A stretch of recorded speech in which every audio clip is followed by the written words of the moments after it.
What's going on, ladies and gents? That's right, Jake, a.k.a. Countdown, ended with you once again with my buddy, my pal, my friend, my partner in crime, the one, the only, the great, going to Elimination Chamber and the SmackDown before, yeah. Spaz Phoenix. What's going on, buddy? I need one of the stream decks so I can get a nice round of applause, like, what's his name? Rich Review Tech. Hold on, let me do a round of applause. Shout out to everybody in the chat. I appreciate you guys tuning in. Love to see everybody there. Juan's in the chat. Juan, I shipped out. I told him his Lita autograph. It's got the certification on the back, but I met her at the mall to get that autograph. My buddy had the same Slipknot shirt as her that day, and she ended up being like, oh, and she started talking to us about it, so we got like a little bit like an extra like hug kind of situation. I think my buddy finished, but well, any of it, you have the autograph now. That's come to you.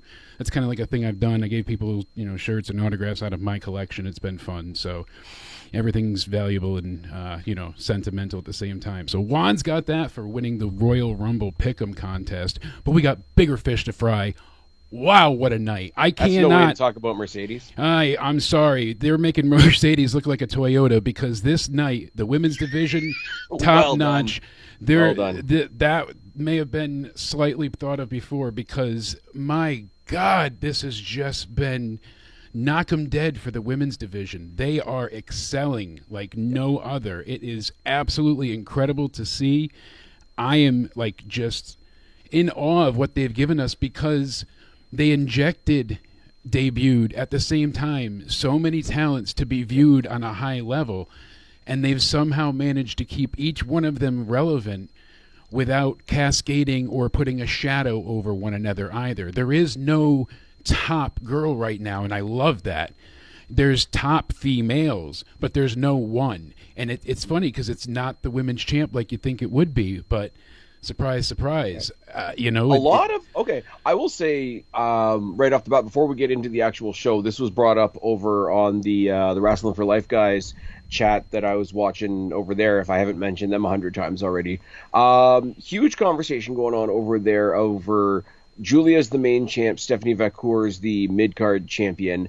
A lot of people thinking Stephanie Vacour is getting a better presentation out of the deal. Her entrance is incredible, and the way that they have played to each woman's strength so well has been a really refreshing strength of theirs. So I think her presentation's more intense, and Julia's is a little more natural. Yes. So there's not as much bombasticness to it. But Absolutely. I think that's what people are seeing versus... is one being presented better than the other? It's just because I wouldn't. It's say, a bit of an apples and oranges thing. Exactly my point. Julia, just because she's the women's champ, she's going to be facing the North American women's champ, and that's incredible. Title for title. When we were going to predict and break that down, that's going to break one of our brains. But everybody is important. Everybody is doing something. Ricky Saints looked like $1 million, like we knew he would. Ethan Page sold like no other. That brutal kick to Javon, that looked painful at one point. That kid gets his ass beat religiously, it feels like. Sometimes I'm worried Javon they're doing a little... feels like a computer glitch. Yes. Like, it feels... I don't know how to say this in a way that makes actual sense. You were trying to make a Kofi Kingston creative player, but you ran out of points, and then you have to build him up. No, I mean, he looks like he's been filmed at a different speed than how fast he is. Absolutely. Than the stuff happening around him. And not at a, oh my God, he's faster than, say, Ethan Page, because that's kind of obvious. They have different styles, right? But it looks like he doesn't belong in the scene almost. And I don't mean that in any kind of negative way. I just think you almost have to take half a second and realize what he's doing. Not to mention the fact that everybody else in the match was great. Him and Wesley. I mean, obviously you're going to have Wesley's heavies, and we'll talk about them as we go along. But I could watch Javon Evans and Wesley fight every week. Absolutely, I could as well. And again, shout out to all you wonderful, sexy Banana Club loving people in the chat. I see Juan in there. I see Liz. I see Casey Cody in there. Yeah, Casey's in there Juan. as well. So I see Liz. It's nice to have some familiar faces hanging out. And Judgment Day, Triple M. Triple M was in way back. He at 640. he was the OG of the chat tonight. My buddy, my pal. He was going to take a nap. I don't know if he's up yet, but he'll pop in at some point. Arturo Gala. Oh, I'm not going to try and pronounce that. I want to be respectful. Right, but hey, at least you tried. I'm just going to call you Artie. The That's attempt get me was kicked in made. the nuts. No, honestly though, it's been a my lot of buddy, fun. I hear everything coming through great. I was like, oh, I forgot to check the audio, but we're good this time. I triple checked it before. I had to. The only thing sure. I can't hear is the add-in stuff that you do, and we'll figure that out sooner or later. You know, after I had that OnlyFans snafu and a few little unfortunate leaks, so never mind. See, but, here's the thing though, because we're wrestling fans and we exist in the WWE universe. Wouldn't it be like only galaxies? Maybe we could, because it's the universe. Yeah, Jake, possibly. You're onto something. You kind of melted my mind there. Jake lives in the only nebula, and if I was there, I'd have somebody in orbit around me. So, it is what it is. You made the orbit joke. I was going to say, when I was that big, I don't know if I would have had multiple orbits or just one massive. Yeah, now you're the skinny fucker. One, right? Now you're the skinny fucker. Fuck off. Well, not really. I gotta go on like some form of liquid diet. I need to lose a little more weight. Hey, at least we can both fit in a lift. That we can. Just saying. But I've been there when I couldn't. So I get it. We've done that. We've done that. We've done the respectful, like, let's not make our problems other people's problems. Yeah, thing. now, no, fuck off. It's your fault. That's what I'm saying. Exactly. God damn them. So, you know what I am gonna say fuck off to before we even get into the show? Yes. And I have to maintain fairness when I'm talking about one company, when I'm talking about another company. Ring level ramps can fuck off. Oh, I do hate that, and I understand why they had to do it tonight because of the way the seating of the fan. Yeah, the way the seatings for the fans worked. But I'm not trying to poo-poo on AEW, but unfortunately, this is how it's going to come across twice. And it's a direct comparison, yeah. But they were just there not long ago, and the way they filmed it, it looked like one small section. You looked like people were hanging off the rafters, and everything else looked dead. Tonight, there was not, even the way they had the fans at the entrance ramp, I thought was really cool. Like, they were right lined up with the screen. So when the wrestlers came through, the talent had this walkway to go. And it was just a really cool thing to see. I like the layout. Like you said, I'm not a fan. WCW, that ramp to the ring, I never was a fan of it.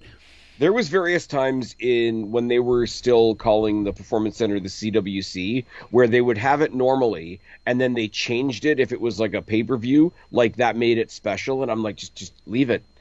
Leave it where it is. It's fine. What kills me is that a lot of people were introduced, and I spoke to Juan about this earlier, and a few people actually, were introduced to Stephanie Vacour with the Forbidden Door show against Mercedes. And everyone admits that myself included, she outshined Mercedes. She made her look like a joke, and that's why she got hired post that match. She immediately caught WWE's attention by doing how well she did in that match. They're like, oh, we got to get her before they keep her. And exactly, and then you got Mercedes Monet like, oh, I made her, and that's why they WWE. It's like, no, you didn't. I had always seen highlights. She proved what a great carrier she was in that match. Exactly, I had always seen highlights and never full matches. It was always like the middle, the crescendo, the end kind of thing, because it was for AAA or whatever Lucha Libre Mexican promotion. I hadn't seen a bit. I hadn't seen a single bit. It's another one of those things. Again, we get back to the fairness thing. We dunk a lot on AEW, but I can never say AEW never introduced me to anybody. AEW introduced me to Darby Allin. I had heard of somebody like a Will Ospreay, but I hadn't actually seen him till till AEW came to Toronto with Forbidden Door, and I saw Omega and Ospreay. I already said Darby. Ricky Starks, Ricky Saints, who we've got now in NXT because he's seeing the light. But Stephanie Vacour, Willow Nightingale, all the other women that are being absolutely wasted in that company, a lot of them were introduced to me by AEW, and then I've said, where did they go? My last little thing I wanted to bring up, and then I have a question or moment for you, sir, and then we'll get into the review. Excuse me for my froggy voice tonight. I think everybody's either a touch sick, a touch gay, or a touch forget to swallow. Whatever it was, it's something. So excuse me. I'm trying to mute myself as I die a little bit here. I got to get down to the Dome on Saturday. Don't make me sick. Don't give me a virus. That's what we're going to get into. So you lucky son of a bitch. I don't care if it's the best virus. I don't care how fantastic it is. My mother had checked in earlier today, and no. she's like, "Oh, how's everything going? Are you going to go live tonight still?" And I was like, "Yeah." And I said, "Oh, Spaz is a son of a bitch," and she's like, "Oh no, what happened?" And I was like, "Oh, he's going to the Dome." She's like, "What?" And I'm like, "Oh, Toronto." She's like, "Oh, now I get it." And I was like, "Yeah, he just keeps getting elevated as far as that card goes." So we'll come right back to that point. But I was there not as a gloat point, but I was so in the moment, like out of body kind of experience to see Paige come back after being retired. It's Saraya. Oh my God, I'm there in person.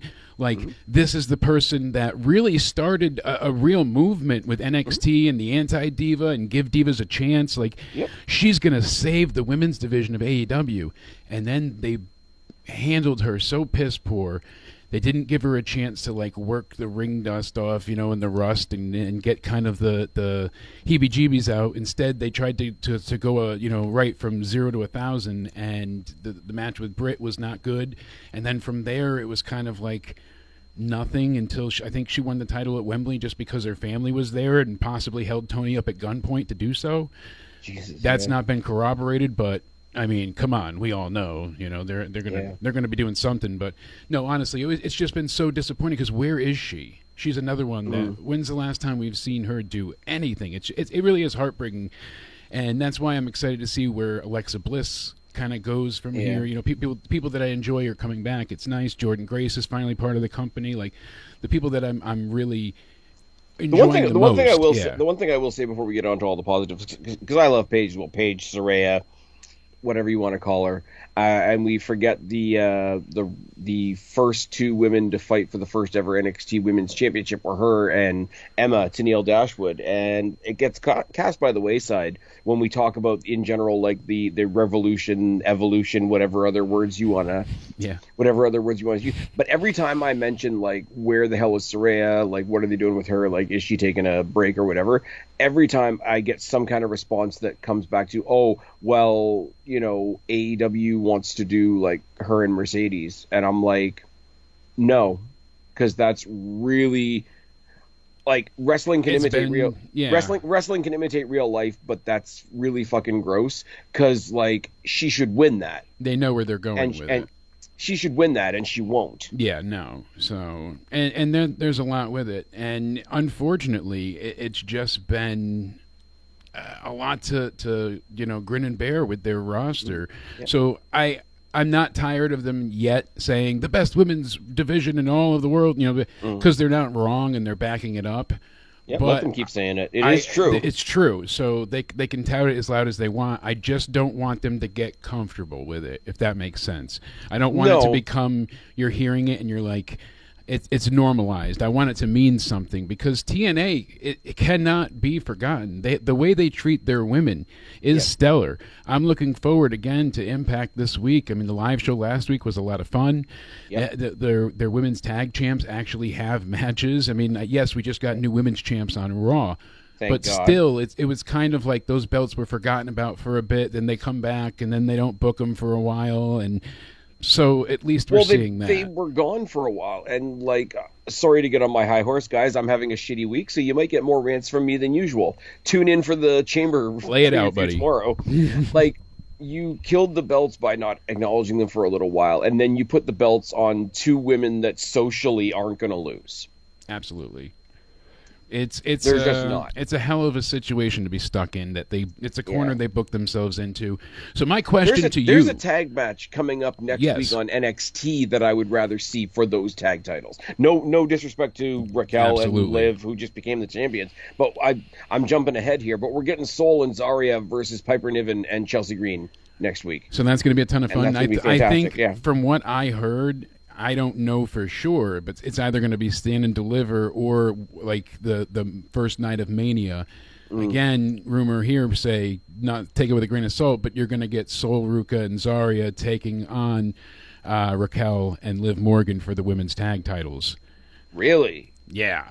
I had not heard that, but I love that. Go. If that is certified truth, I could not be more ecstatic.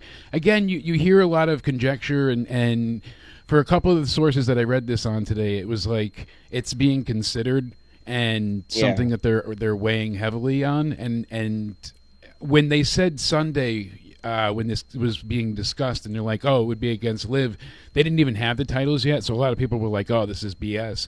But then they won the next night, so then they went back and they're like, oh, I guess this person was right, kind of idea. So we'll see what comes of it, but I'm excited at just the possibility, right?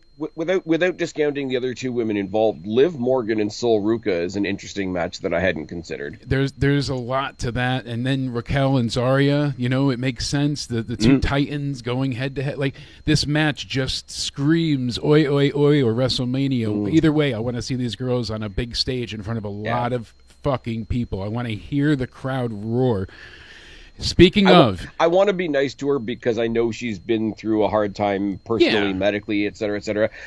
Raquel Rodriguez does not grab my attention as much as she used to. She's Play-Doh right now. She just is a blank slate. You know what I mean? She hasn't been molded at all. She's a bodyguard. But how would you describe her to anybody? Besides attributes, like there's no personality to her at all. She's hired. She doesn't even have a catchphrase, does she? She's hired muscle, and she doesn't do anything outside. Does anyone know her finisher for 5,000 imaginary? It's the Tahana Bomb, but like no, but what she calls generic. It. It's the Tahana Bomb. Oh, I think she's the one that called it that. Okay, all right. Because it used to be the Chingona Bomb, but apparently that's a slur of some description. I was going to say, God, are you saying some Ching Chong type stuff? Oh, I was making sure we're not going to get in trouble here. I don't want a virus. It's okay. I do not want. You saw the New York Post article I sent you about they confirmed that it did come from a lab, and then they tried to leak another version of it, and it was like, dear God, you made people go to jail saying that was like hearsay, and Jake, the real world sucks. I don't think this is the podcast. That it is not. So this is why, again, I'll make this transition work. Yeah. I'm excited to see what you see Friday, Saturday. You're going to be at SmackDown. You're going to be at the Chamber. You're going to be feeding me some live feeds. I can't wait. I'll be throwing those up from Spaz. I will be here live for the Chamber review. I might have company in person. I don't know yet. Got to see what happens. If not, we'll see who comes to play co-host of the day. But we'll discuss it. But what are you most looking forward to this weekend? What are you thinking? Like, give us your little sales pitch for Toronto in the Dome. I'm looking forward to SmackDown because Scotiabank Arena, I'm looking forward to both shows for opposite reasons, right? Skydome, I haven't been there in 23 years. We've done this here, we've done this on my channel. The other side of the coin, when they finally gave in and let us know that there was going to be a SmackDown there as well, it's obviously going to be in Scotiabank where they typically do the shows. And I've been to so many shows at Scotiabank now that it feels familiar. Like I don't absolutely I guess people say this about more famous buildings like Madison Square Garden and stuff like that, but it feels like home. Scotiabank for a WWE show kind of feels like home.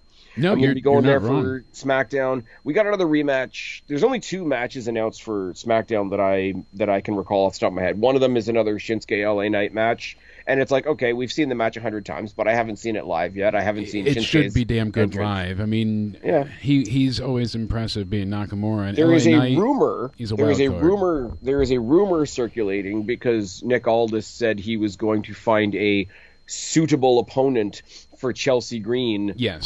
Potentially for the Women's United States Championship. They haven't really confirmed that, but there's a rumor circulating that surprise opponent might be Gail Kim.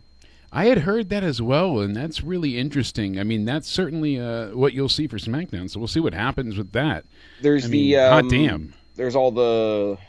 I mean, I'm going to see Cody Rhodes, CM Punk, and The Rock in the same night in the Skydome. And you and Liz, awesome. You both bought into the pay-per-views not knowing, Bad Blood could have been a total farce. In the Chamber, come on, a lot of Chambers have not been that great. You guys both got stellar stacked shows. I have to say this though, it is. I mean, the matches are going to be great. For me, I was like, I'm going to buy a ticket to the Chamber because I've never been to the Chamber. Like I saw Money in the Bank in Toronto last year. I've been to WrestleMania. I've been to Survivor Series. I've been to SummerSlam. The only one I haven't been to as of the end of this weekend is a Royal Rumble, and I don't think we're going to get a Royal Rumble in Toronto, which is unfortunate. No, I But get that. so it's one of those, like, when you're live, everything's kind of good. Like, if I'd been there at the show tonight, even if the Hardys had, like, botched and totally stunk up the joint, I still want to be there for a Hardys entrance.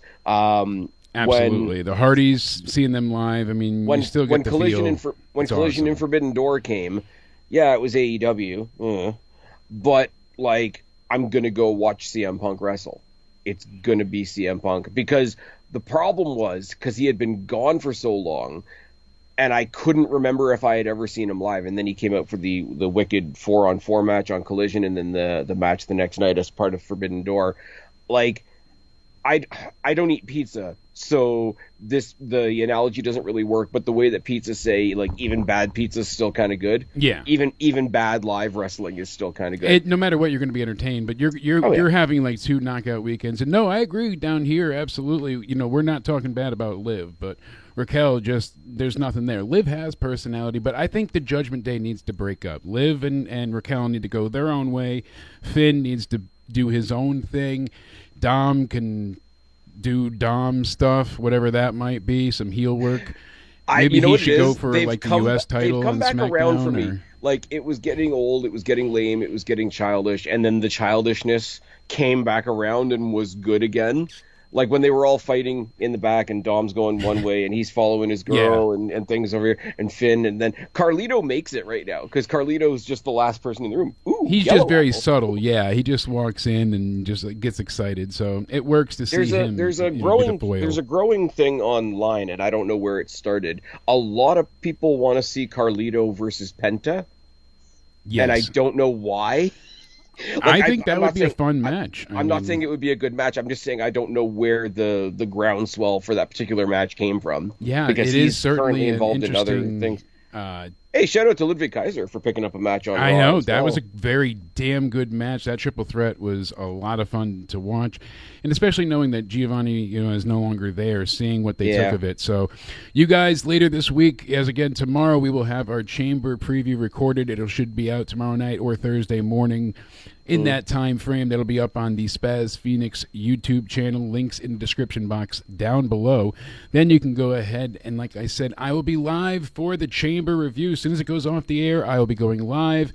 And we'll see who's going to be joining for the night. But I'm going to try and wrangle in a few different people, and we'll see what happens. We'll see how the audio plays. Anybody that doesn't already follow me on X, it's at Spaz Phoenix, or if you want to follow me on Instagram, it's the same thing. I'm going to try and throw up whatever video content I can from the Dome. It's on the graphic thing. I don't know which way to point. It's fine. Right.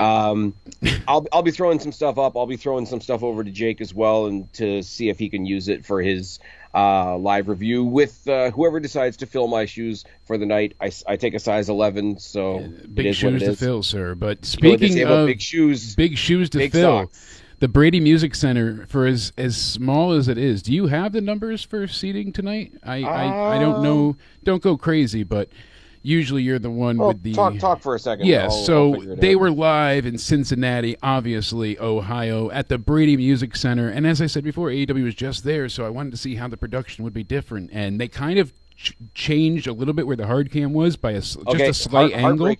Heartbreaking, Jake. Oh, God. Heartbreaking. Tease me. It wasn't quite a sellout. Oh. There were 19 tickets left. Can you imagine, like, people will shit on them for that? 19 becomes the new thing. So it wasn't the full 1403 that they set up for. It was 1384. And won't this be the 19th week that they'll be, if they beat AEW in the ratings? That I think so. That's kind of funny. That I don't know. I kind of stopped counting when it became that predictable. But what was the overall number again? I'm sorry, my brain heard it and then it went. Okay. No, it was set up for 1403, which is a really specific number, and what they sold was 1384. So they had just about 14K in that building plus staff and whatnot. I mean, it was loud. The receptions they got. I mean, and you heard the commentators admit it when certain people were out there. They're like, "This is deafening. We can't even hear each other." It is another place. I joke around about the ramp because I don't know why the ring level thing bothers me, but it does. So I got to be fair. It's another case of a place where it feels like they were very claustrophobic around the ring. But I mean, if they're doing that to get more people in, then it is what it is. Yeah, and hey, if it works, it works. But long as nobody's getting hurt or misjudging their stuff. I was not thrilled, honestly, with the ring to the ramp, but I see why they had to do it. I see what they went for, and besides that, that was the only complaint I had tonight. I don't want to sound like the NXT Globe, but this was a damn good show from top to bottom. They started off strong. I love Stephanie Vacour, her presentation, her entrance, the look, the moveset. I know they hate that terminology at this point in time, but I have to say you're not allowed to say moveset, I hear. With her, she's been incredible, and every match she's been in has been stellar. There has not been one match where you're like, oh, okay, like it's just in the motions of wrestling. Like, no, everything has been a fight and come down to tenacity and strength and history and knowledge of Carmen kind of turning up the heel edge a bit this week. A little bit. She's kind of been like her and Ashante, which is kind of like a low key thing that they're not beating us over the head with, which is kind of cool. Like he's just literally like right out of a high school drama, like just they're supporting his girl, but like they're kind of obnoxious. But it works. He's dressing a bit like the bounty hunter out there now. Nobody really understands what's going on. Her turning up the Healy stuff a little bit, them being like the obnoxious, like I say, high school jock couple a little bit, but without being totally out of left field. They did a really good job to try and make you forget what the feeling that I had going in, which was she's there to give Stephanie an opponent so that Stephanie can be out there for whatever's coming next. And you nailed that. And so right away they do this they grappling. That the whole time. They did the chain wrestling, which led to them each getting their own successive pin attempt, and one after the other. And it was just like this rapid fire, fast-paced set from the very start. And then you get the big shoulder tackle and then that crucifix bomb. And there was a few moments where, like, Petrovic was able to come back and look strong. Like that DDT, that was like, oh Christ, I don't know if she's going to kick out, but she did. Petrovic had some strength left, and then she hit her again with the super kick and the 619, and she still was able to hold with it for a little bit, but not much longer. She was about to get hit with her finish. What is it, the rolling Sobat or whatever? And she got the dragon screw into the shoulder breaker there. I love, however you want to call it, that her finisher. I love it. Gets the pinfall, but as you said, there's more afoot. Julia comes out. She's there to say congratulations, and then she says, you call yourself the best champion, but you're not. I am. And then Stephanie kind of retorted saying, La Primera means champion of champions. And she basically said that, you think I'm friends with you, but I want title for title, champion versus champion. And later in the night, it was announced. So at Roadblock, one of the matches we're getting 2 weeks away, my friend, which will be live to review. It's going to be one hell of a show. That's taking place on March 11th. However, the three matches. Square Garden, kind of. What is it? The theater. The theater. I keep wanting to say the arena. I don't know why, but yeah, the theater. The three matches they have announced so far, I am so titillatingly excited for. Like, goddamn, get me a banana, call me done, because I'm wet and wild, buddy. We got Julia and Stephanie title for title. I don't even want to start talking predictions yet, because you and I, that's going to be broken down to a podcast. I got a feeling, right? And I kind of have to sort of wrap this into something that happened later on in the show when we had Jordan Grace's basically introduction promo, for lack of a better term. I would call it that. I'm actually here now. I'm actually grabbing a mic for the first time. I have arrived. Yeah. So I didn't think of it until she was cutting her promo. Jordan Grace heel turn. Because there's a lot, I want to see the match, obviously, Julia Stephanie. There's a lot that doesn't make sense about it as of now. Being title for title, you've got so many women and two titles, you're not going to put the same the same woman with 2 titles. So I don't think. Also, if they were doing this match for real, it would be at Stand and Deliver, oi oi oi. Like if they were doing something that massive, title for title, etc. I'm smelling a Dusty type finish. You know, they're gonna have a DQ or something. I think we get a hell of a match out of these two to wet our whistle, to show what they can do, to set up a rematch at Stand and Deliver. Jordan Grace breaks up at the end, or I don't know. There's quite a few women that you could throw at that. So Roxanne, even though she's in the chamber, she could get pissed about being eliminated at the chamber and maybe take it out on somebody. I think the match ends because Jordan Grace comes in and plows both of them. That is probably what's likely going to happen. I guess Liz was just sharing in the chat the Hardy Boys were giving props to Fraxium, but they're saying make it clear, we're going to go ahead and be the best tag team in the world. And hold on, we'll play a little of this audio. We'll see. Back at NXT, making I won't be able to hear it, but okay. On live television, it was an absolute honor, an absolute blast.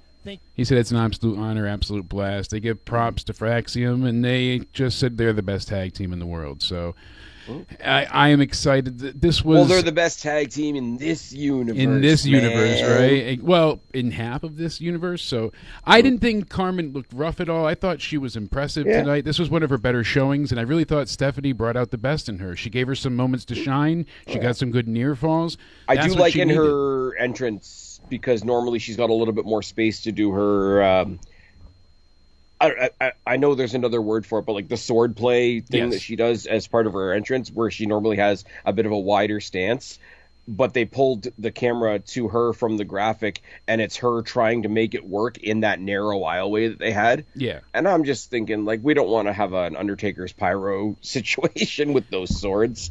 Even though I'm sure they're fake and not actually sharp or anything like that, you don't want to be clocking somebody. Gunther hit a kid with his jacket the other day. That was priceless.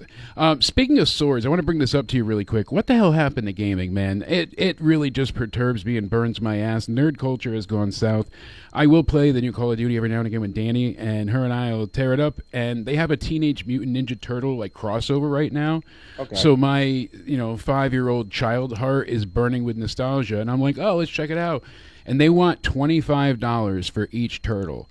Oh my! And really, what is that different? Because they're just a different color band. I mean, but I guess they have different voice lines, different mannerisms. They each act different ways, and they really animated them well. But it's basically $100 to play as the 4 turtles if you buy them all. And I'm like, we used to that's a game and a half at most times. It's just shocking. And the reason I bring that fact up is that WWE is going up in merchandising. Apparently, their prices are going to be increasing according to Fanatics. So when you see deals, that'll still apply. But overall, apparently the store is going to be increasing anywhere from 5 to 10% on all items. Apparently, they're going to start factoring in the cost of other shipping things that they weren't factoring in before. So they fast-tracked a Hardy's NXT shirt that I showed you earlier, and not saying I bought it, but I definitely bought it. Exactly, Triple M. I got to get back into Destiny, but at least that, you could just kind of play for free so your heart's content. If you get the main stuff, you're good. I'm not the one to have a gamer conversation with, because but my reason is that you and I are both tired of WWE touting about biggest gate, I don't want to hear any more biggest gate, because it just means we're charging you more and more. And if you go to a venue like you had tonight and tell me you had the biggest gate of anything, I'm going to think that's a negative at that point. I'm such a child with my juice box, but still, I go ahead and they should make these for adults, actual little Capri Suns, but just straight with wine in them. Or something? No wine, just straight vodka, maybe with a twist of lemon. You got to really make it a kid's drink. So vodka and Sunny D, do it up, right? So we go ahead, and I've not ever been to Mania. You have. That's on my bucket list. So I was just pretending that I was already living in Vegas. How much would it cost for tickets? Oh my God! For one ticket, it was $752. Was the cheapest I could find at this point in time, and I was like, "Oh my God!" So next year, I was like, "Oh, it's not that far. New Orleans, maybe I could." And then already looking into what they're doing for packages, if you want to sit next to for 10 minutes Hulk Hogan, and then he signs an autograph, I don't know if he takes a picture or not. They didn't specify. It's $10,000. And you only get to go one of the nights of Mania. It's $10,000 each night. So basically the greed since being brought in by TKO, we had a news report today that the WWE staff the morale is at an all-time low. The talent, the wrestlers are super happy with all the changes, but the actual staff is having more duties. They're working harder and they're getting less benefits. They're not getting free tickets like they were before. Even the roster is not getting free tickets anymore. They have to pay for their families to go most times. They're being sent links to purchase tickets at like a discount. So yikes. But I guess the staff themselves feel overworked and underappreciated and undervalued. So that's upsetting to hear. Hopefully that changes. Yeah. But TKO's side of things is very formulaic and kind of, very corporate. So I don't know how that's going to work. But at least the creative side and the talent side is flourishing, I guess. Yep. Well, then the rosters, like we talk about the last couple of weeks, the releases that came, and a lot of them were a bummer and all that kind of thing. But at the same time, you can't keep getting excited for, we might be getting Aleister Black, we've got Ricky Saints, we've got Jordan Grace, we've got Julia Stephanie Vacour, exactly, and think that it's a limitless balloon. Like, I don't want to talk about like trading human beings, but like I'm not, you know where I'm going with that. Exactly. And Triple M live in the chat now. Like I said before, also shout out to Trekopedia in there. Hey, Trek. We appreciate you guys hanging out with us. Make sure you hit that like button. Make sure you're subscribed. You got the notifications, and make sure you're subscribed to the Spaz Phoenix YouTube channel, because we're going to continue to break down everything with Elimination Chamber and throw in a little bit of NXT in there, because especially Roxanne Perez. But moving forward, we had Lexus King come out. He's the hometown boy, even though he's essentially still a heel. He's on that like threshold of it. Yeah. With how he handled getting the cup and all of that, he won through nefarious means several times. He was face tonight, man. He was wrestling like for the a face hometown tonight. guy. Well, you know what? Moose is a heel with the system, yes, but they didn't do the typical heel versus heel. Moose heard the reaction and Moose sold enough for him to make him also. Made him in peril as well, to make him be like, oh God, I have to, be the underdog and escape this big beast, and I have to conquer him. The crowd started to give him support, like, come on, you can do this. Like, they really got behind him.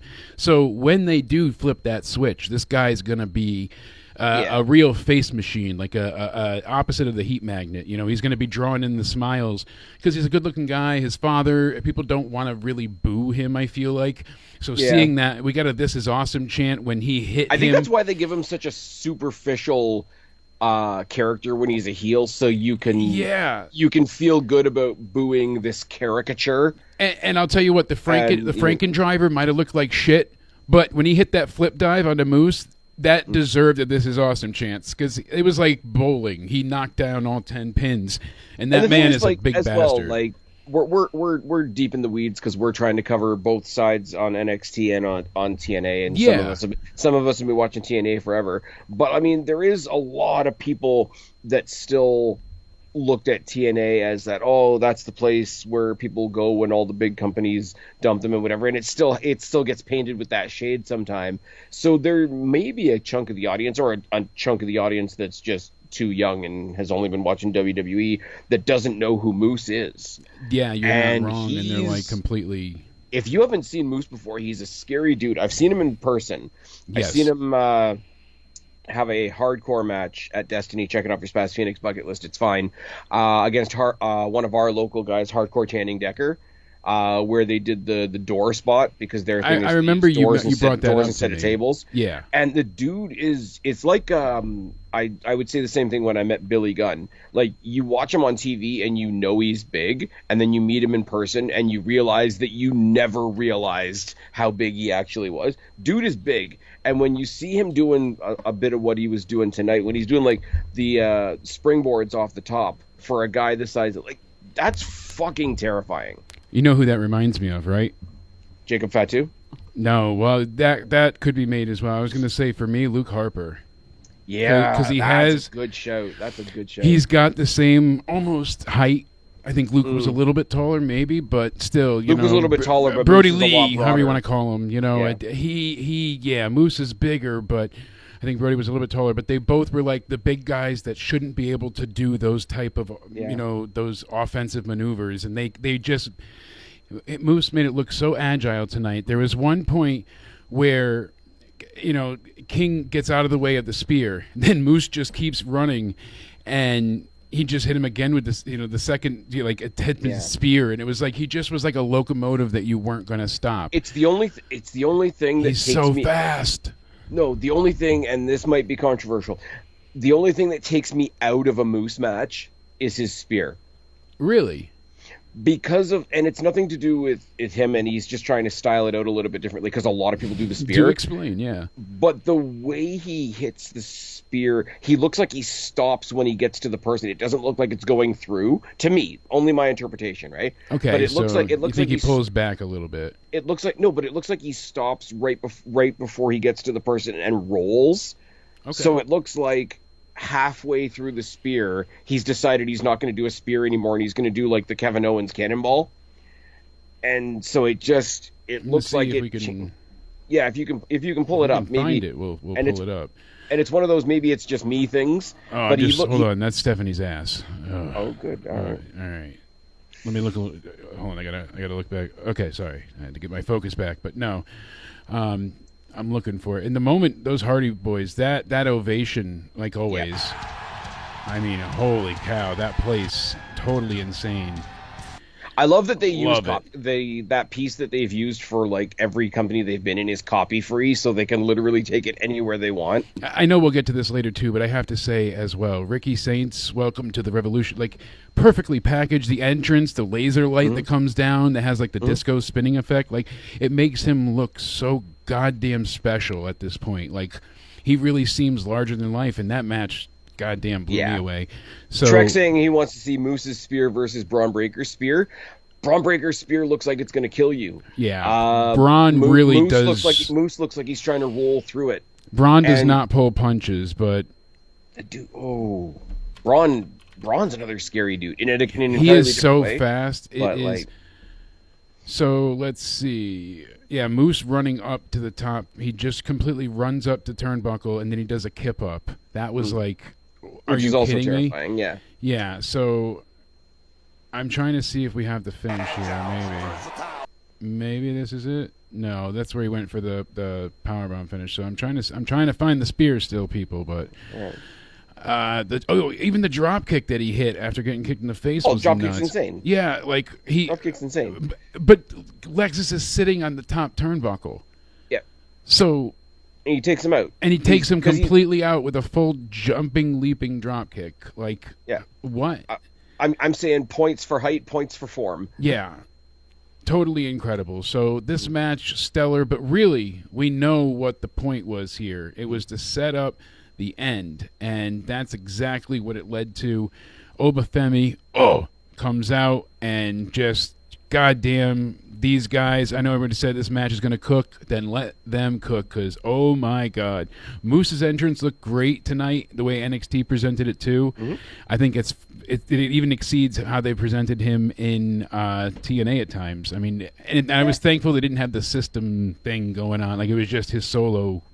I was going to say, like, if it's the system, they usually come out to the system music. If it's just Moose in a match, they stick with, because his music is, I will say, the thing that is kind of shooting WWE in the foot right now is by having so many like TNA people crossover, it really does underline the effect of having better music. We say Ricky Starks had good music tonight. They've done a pretty good WWE version of his AEW music, but like you've got an entrance like Moose, an entrance that's iconic like the Hardys, which is an entirely different conversation to have. Jordan Grace got to keep her music because she owns it and bring it to WWE. I'm trying to make this, all my tabs are here, so good thing I don't have any like weird porn searches, but looking at this really quick, AEW Dynamite tomorrow, the tickets available are 456 and they're set up for 3,430. Okay. So they're at 2,974, but like, and that's in Oceanside, California. You figured not far from where these guys were. It looks like they've cut an arena in half, from what I can see. From that's what you're exactly what they did. Like, the big black curtains. Look at that! Like it's half the basketball court. And somebody's going to say, "Well, they outsold NXT," and I'm going to say, "Well, that wasn't your comparison point a couple of years ago." Yeah, I mean. And that's why I always say, if you are going to stream, have a streaming PC and a porn PC. You know, if you're going to do weird kinky shit, never do it in the stream PC. But think smart, people. I mean, look what happened to me in my leaks. I mean, I that's why I had to go back through and lock everything up and make sure nothing else gets out. Unless you pay for it. You're going to sponsor your own VPN soon, aren't you? It might happen, you know. So just to keep things tight. I'm too late for that. Also excited after this match because it glitched for a little bit, but then it came out. We had Shawn Spears talking about everybody in his new group. Not new, but essentially his team. He's like reintroducing everybody is how I should say. So he talked about Nico Vance and how he's like just his gift is his ferocity, and he's like Izzy Dame. She's what, like the missing piece, and he said like she's very devious or something, and then.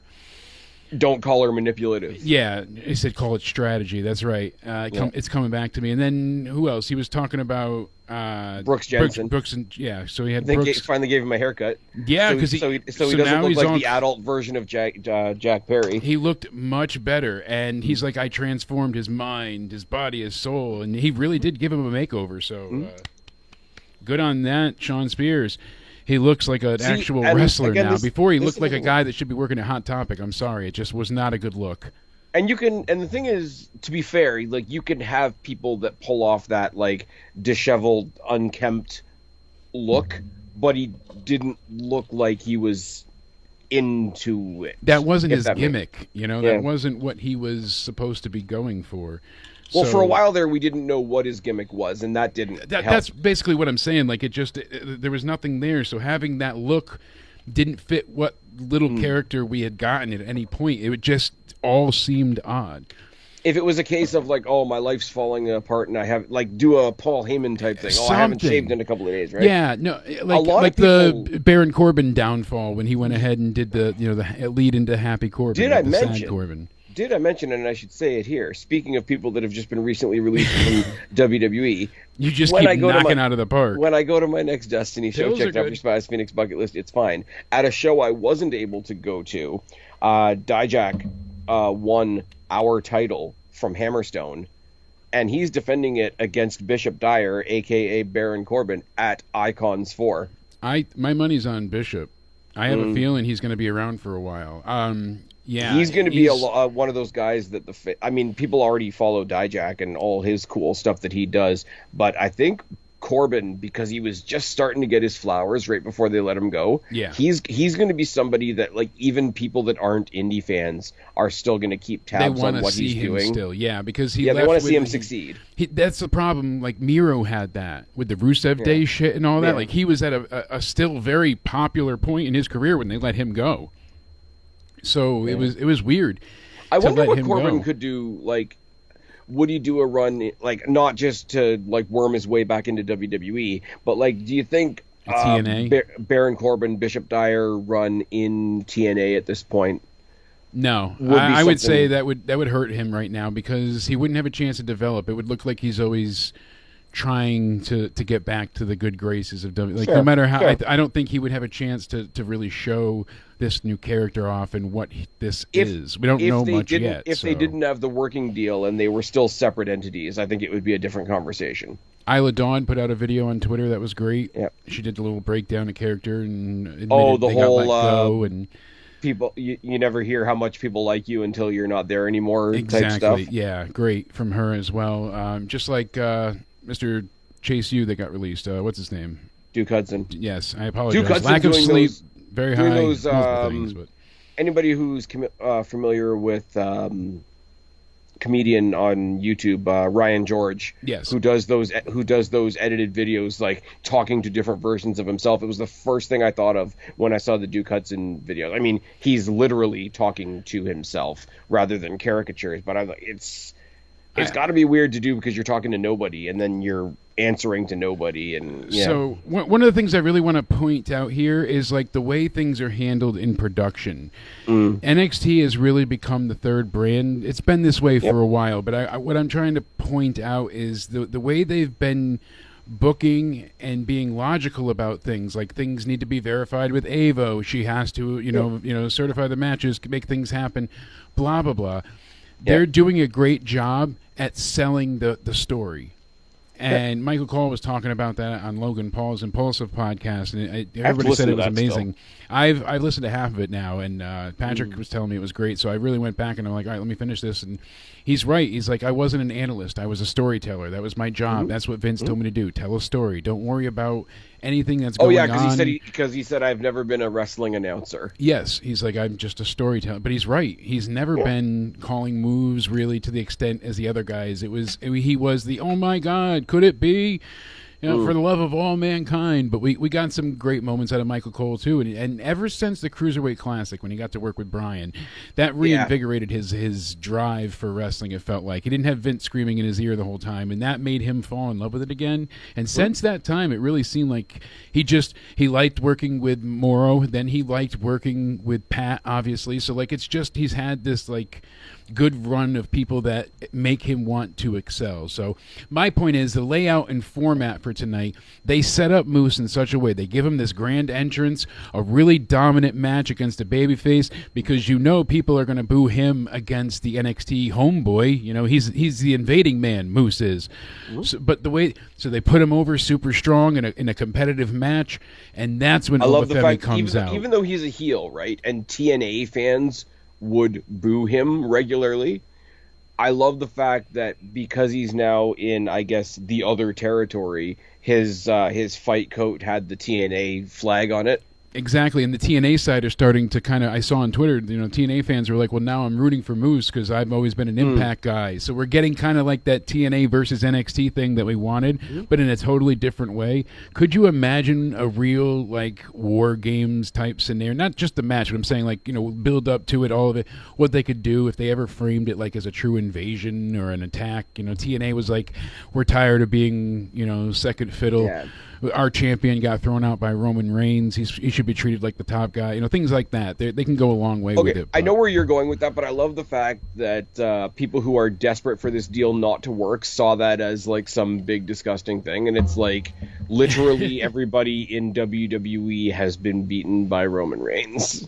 Exactly. That's the point of it. It's not that deep. Roman's only lost the one match, right? He hasn't lost anything else that I can recall since coming back. Well, did they lose the tag? Yeah, the tag. Technically, he lost to Jay. Yes. So, but besides, which is why Jay should have taken the title from him instead of Cody. But we don't need to go there. We don't need to go with that one. But I like Jordan Grace coming out next. She had a really good babyface kind of promo here. This, as you said, was a reintroduction of her. And again, that's what I'm saying. We've seen her, the weeks prior. We've seen Moose and Obafemi, the showdown weeks prior. But they reintroduce it, and now there's stakes to it. Oh, he's a conquering, dominant heel. It's funny. It's funny because, you say it was a great babyface promo, and on its face, for Grace, yeah, for Grace. I think this was the seed of a heel turn dressed up as a babyface promo, because here's these two popular women that have just come in and have both found pretty much immediate success, and she's come out there to say, yeah, I was standing beside you. Next time you see me, I'm going to be across from you.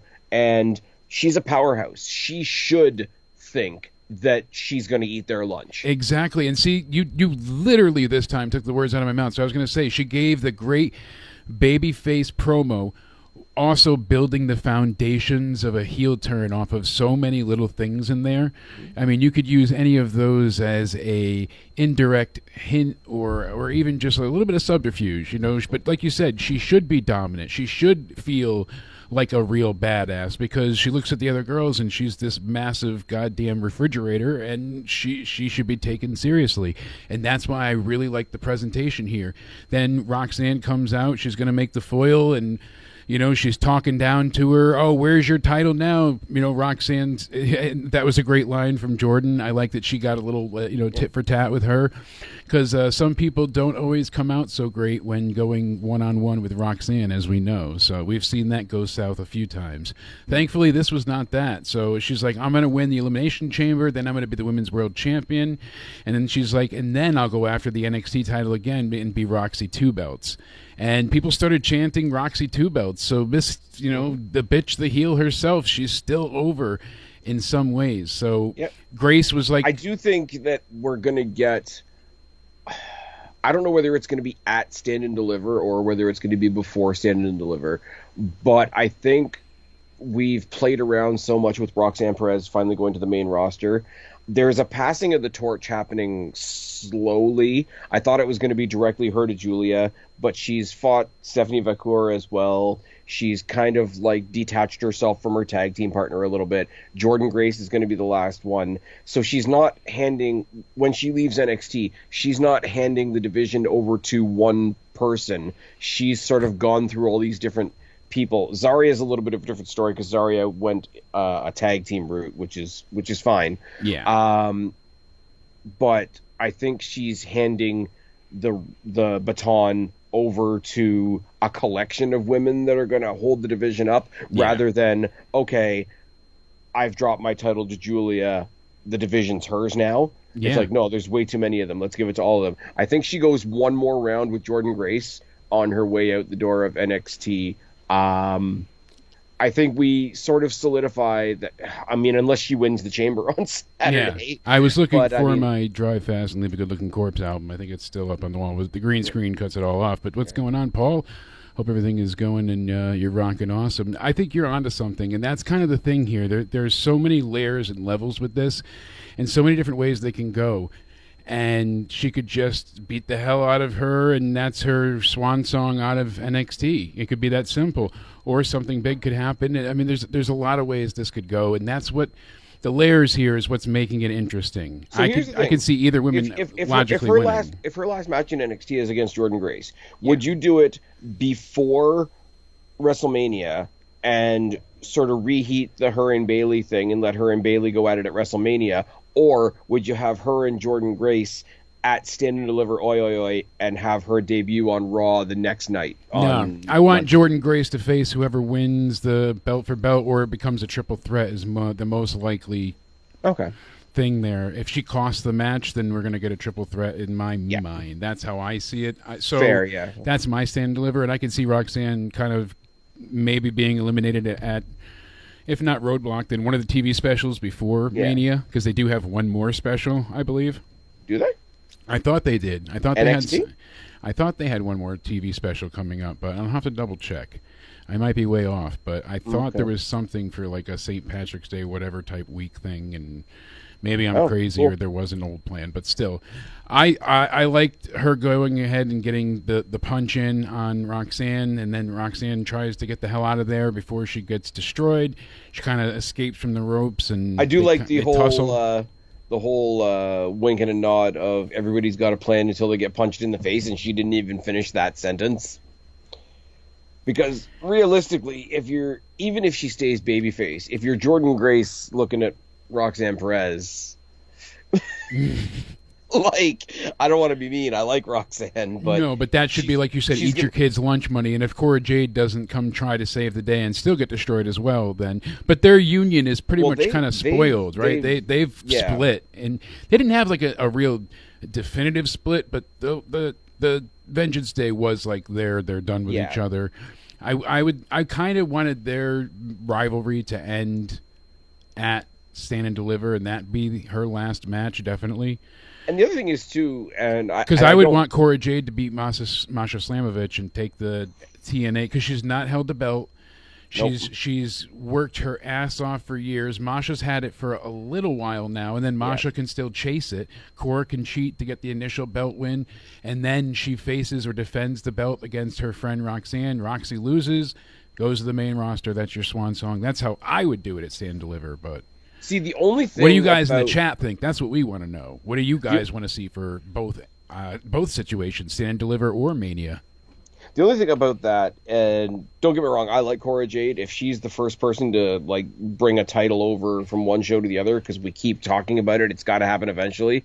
If that happens for her, that's amazing. There's a little bit of a thing with Masha Slamovich. I think Masha Slamovich is awesome. I think however awesome she is right now, she's going to reach another level that we haven't seen yet. The problem with her is she's trying to fill Jordan Grace's shoes, because she was the one that got Jordan's title as Jordan was leaving the company. Again, that whole passing of the torch, passing of the baton type of thing. And Jordan Grace was held up for so long as like the woman in TNA.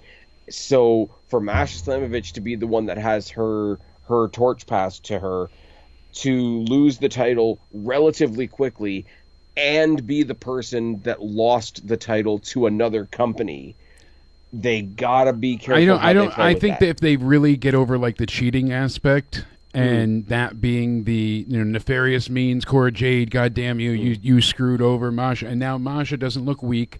She looks like, hey, I got screwed by a cheating bitch.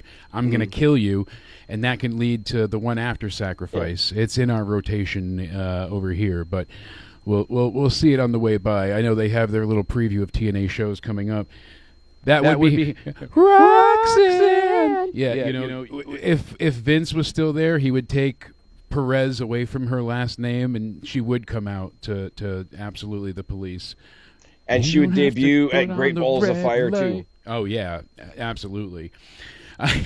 And Byron Cutler said, "I think we get a triple threat match at WrestleMania 41: Rhodes, Cena, Punk." Oh, we are absolutely cooking with this one, and we're going to talk about that on the State of Wrestling podcast on the Spaz Phoenix YouTube channel coming up. I was going to say, I hate to be doing the cheap plug thing. I have not a better time for it, my friend. I have a very interesting theory about the Soul Stealer, The Rock. Yeah. And I am saving it for the preview. I can't wait to hear all about that. I've got a few ideas myself. You and I are going to be cooking with that. And then, obviously, before Mania, we will have a live Into Somewhere for just news, rumors, and all the build on the road to WrestleMania. So stay tuned for that as well. Make sure you're subscribed and hit the like button. I appreciate you all hanging out. But, Byron, you're definitely onto something, because Cena saying this is what's best for business is so non-Cena-like. It's so formulaic of a heel that it's like, oh, are they teasing us? As me going and winning at Mania is what's best for business. We still have a favor with CM Punk. We don't know where Drew falls in all of this, and there's just so many layers to this. It's exciting. I don't know why people are saying the build to Mania is bad. I think people are just, because there's not an overarching bloodline Cody finish the story thing that was set, a year in advance. People are like, oh, the build sucks, but we're 2 months away from Mania still. We have time. There's so many shows. The problem let it build. The problem is there's so many, and I will say that this is a problem WWE has created by being great. There's the so many two-night thing, so many matches? No. There's so many wrestling matches that each person has multiple directions they could go. That wasn't even a sentence. But, like, I know what you mean. Every match they make. The layers, yeah. No, but every match they make is, okay, they've made that match, which means we're not getting this match. Because you got Guy A versus Guy B, but Guy B could have faced Guy C. So if A and B are facing each other, that means B and C aren't facing each other. Now, that might mean C and D are facing each other, but I really wanted to see D face E. Like, there's so many stories that are on equal footing at this point that they physically can't give you all of them. Yeah, so really quick, it's a positive problem, but it's still a problem. It is a problem, and you're not wrong. And so Sacrifice comes up first, then we have Unbreakable for the mid to right before Mania, and then Rebellion is the 27th, and then obviously Slammiversary is in July. I was gonna say Rebellion's next, and I hate breaking them up because TNA puts on good shows most of the time, but Rebellion is the next big pay-per-view. Yeah, because Sacrifice is coming up soon. Sacrifice is a Friday one.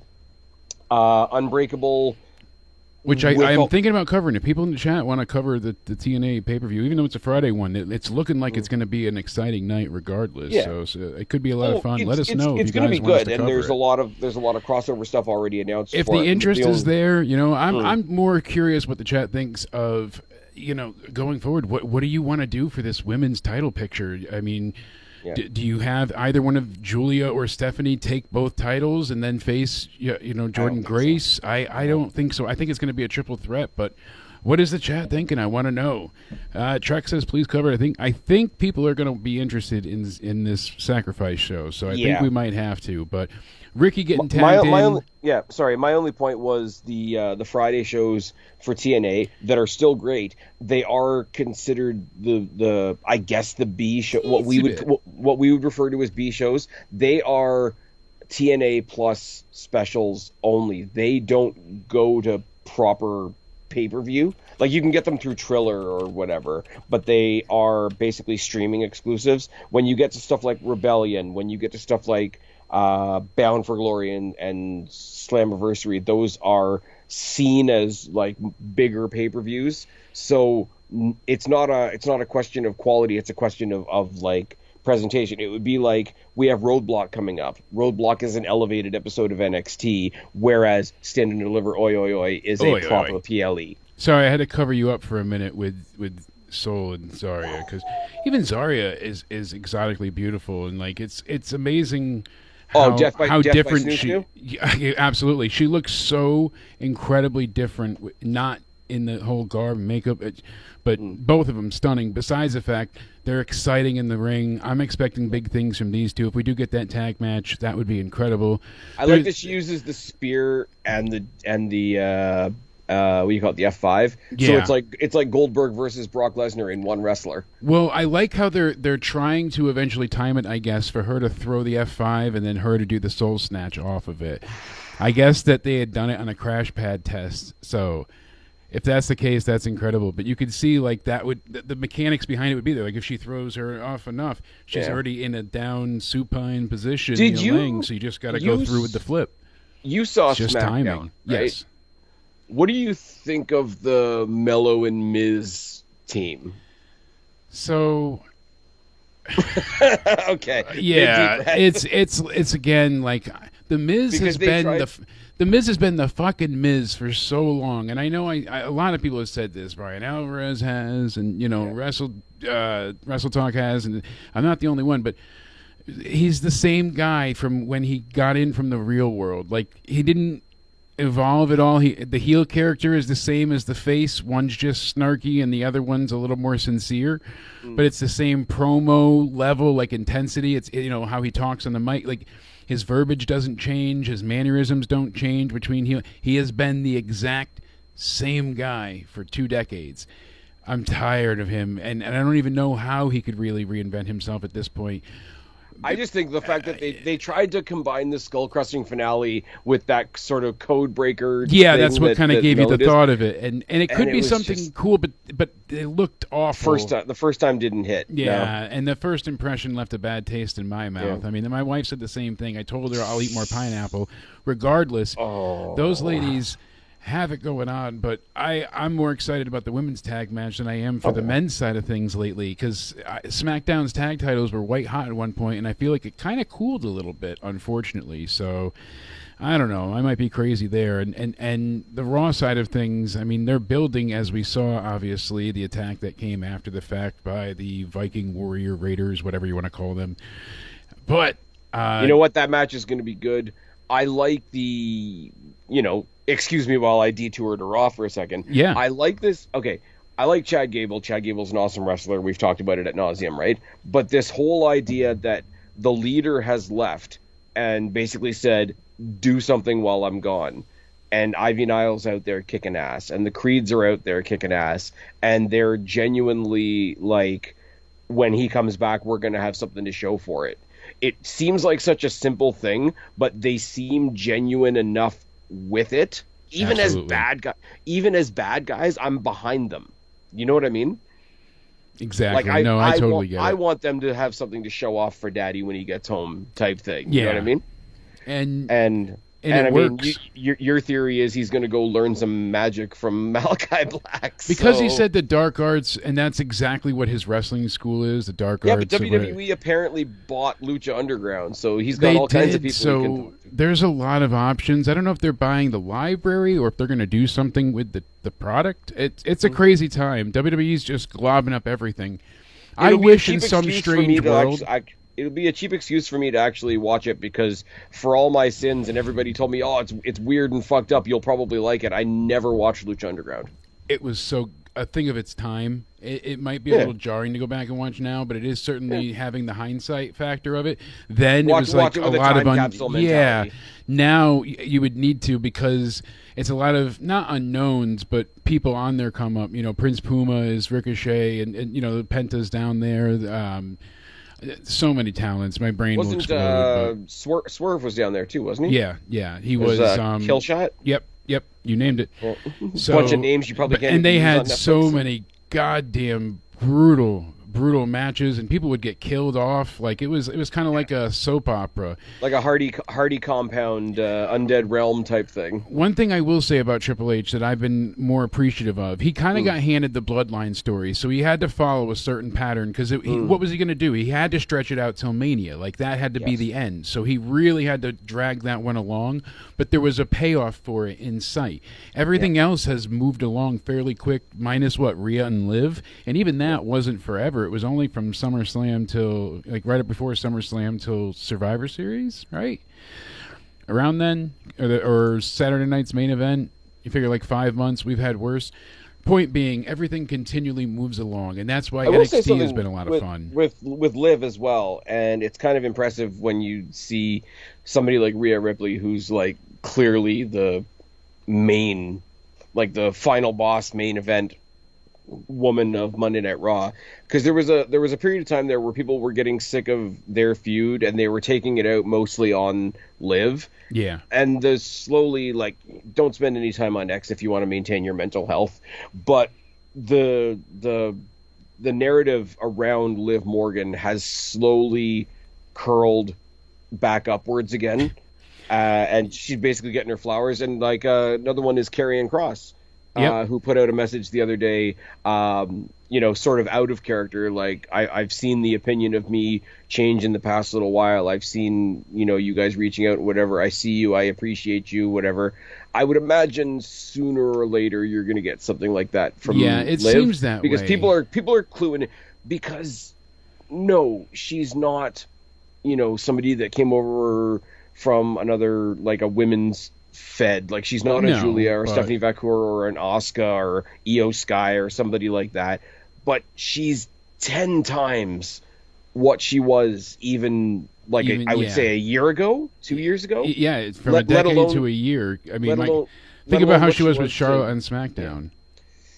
Think about when they had her cash in on Ronda Rousey and how bad all that was handled. Yeah, exactly. There's very clearly reasons why some people would target her. Maybe the same way they would go for Bliss, the same way they would go for Charlotte, the same way they went for Dana Brooke back in the day. Exactly. You know that, and maybe somebody in the chat, Liz might know or track somebody. But with Lucha Underground, there was one match Penta had where he took on 3 female wrestlers, like in a gauntlet, one after the other. Okay. And when I say he beat the shit out of these women, it was like they were divorced and he owed child support, and they told him, if you kill her, you don't got to pay. It was bad. Like, he wasn't one of them Chelsea Green. Oh, I think Chelsea Green. She definitely got her ass kicked by him at one point in time. That was memorable. She might have been one of the 3, but this triple threat, like the brutality of it, and the women. I remember a few of them wearing masks. I think one of them might have even been Io, because she did face him at another point in time. Liz was right about that. But Liz and I used to talk about that back in the day. Lucha Underground was nutty, man. It was crazy. I am gonna have to check it out at some point. You will enjoy it. It is something that you should have in your repertoire. So going forward, I love the classic loaded theme, like you said, for the Hardys. As soon as that it hits, you get into it. You finger banging. You're right into the girl, just right into your heart, baby. Finger bang bang, every night, every way, every day. We saw No Quarter Catch Crew, Tavon Heights, Miles Bourne with Charlie Dempsey and Ren Sinclair, of course. Non-title match here. What I find funny is even Ren Sinclair was doing the Hardy dance when they were coming in. That's what I was gonna say. It's so infectious. You can't help. And when Jeff started off and with Tavon, and then all of a sudden Matt tags in, and you just get the delete chants, and the whole crowd is so loud. And it just takes me back to, the WrestleMania 33, who, some people in the chat were there for that one. And what a memory that is to relive. I mean, them coming out as the surprise fourth entrant for the ladder match, that pop is like a top 10 all-time pop. And it's for the Hardy Boys. It's not Stone Cold. It's the Hardy Boys. Like, that means something. So this was the point I was going to say earlier, and I don't want to sound like an AEW detractor here because I'm not a hater. I'm not part of the haterade. I know you are more of a detractor, let's say, we'll be honest. But I'm a realist here. They did not look good in AEW. I mean, we saw them get battered and bruised. Matt Hardy scared the shit out of us and almost died multiple times. Like the Sammy Guevara feud he had nearly killed him. First he gets spiked with a chair, then he gets sent off of a scissor lift, smashes his head on the ground, then he continues the match after collapsing to his feet. They're like, he could go. I remember watching that live, freaking out. I was so ripping pissed. But not as mad as his wife. You've heard the thing that's out there now that, like, the Bucks used to look up to them, but they brought them in so that they could say, they could wrestle and beat them. Yeah, we're better than them. you. Yeah, we're better than you, and you know it. Oh, please come in and put us over. And that's what happened. And sadly, the Hardys never got the run they deserved. And they also brought Jeff in right as that DUI happened, unfortunately, and it really hindered his return, because then everything had to wait. So Matt was like, and then when he finally did come out to save his brother, he was just standing there dancing while his brother's getting his ass kicked. So nobody, he's got a short with Chris Van to be fair, that's a funny, thing but that a lot of wrestling companies are guilty of. If somebody's got a particular entrance, but like, it was that's just not particularly an AEW thing. We know the main goal here with the Hardys is to take on Fraxium, and Frazier and Axiom have been on such a goddamn just title reign. I know they lost it to. We'll forget all that with Andre Chase. Yeah, was the Chase U stuff was just a little hiccup, little road bump. They got the belts right back the week after, and really, I thought the Rascals were going to be the one to dethrone them. How the year has changed, my friend. So when you look back at 2024, it was a wild year. The Rascals are still going to do something big at some point. I think, like, I don't want to be the guy, like. The accusation is, WWE is just going to steal all TNA's talent, and I genuinely don't want that to happen. But the Rascals here was my eventual thought. What if we see Nathan Frazier and Axiom beat the Hardy Boys? Because this was announced later. The Hardy Boys have the tag team match for the world titles, for the TNA world titles, not the NXT ones. But it's going to be defended on an NXT show again, so that's crazy. Remember years ago when you were just speculating about having an X Division match at Mania? Now it could be a possibility. Like, these things X are Division happening. Tag team, my God, though. So the Hardy Boys taking on Fraxium. I'm so excited. Like, Nathan Frazier is a guy that I'm like really been impressed by. I overlooked him initially. And then when him and Axiom got together, they just were like the perfect pairing. However they managed that.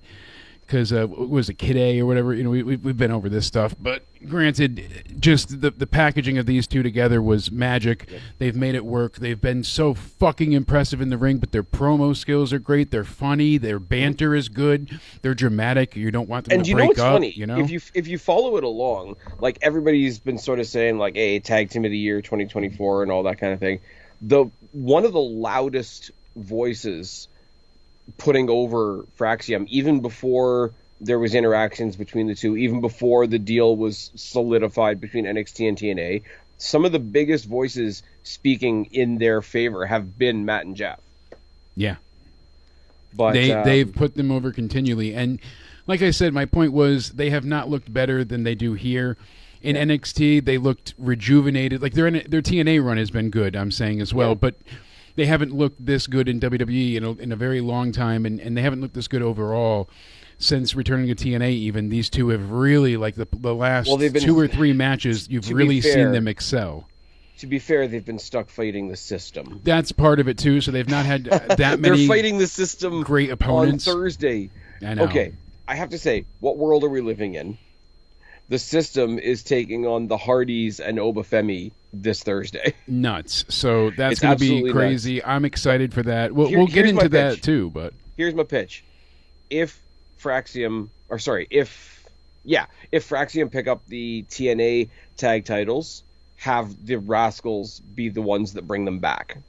That's exactly what I was going to say like to you. like capture the flag Yes. type of thing almost. So that's what you literally just you spilled the apple juice down the hall, but tell Mom it's not her fault. I'm telling you, my friend, I'm going old school with this. I think you're right. I think the Hardys, that I can see that happening. They're good about putting people over.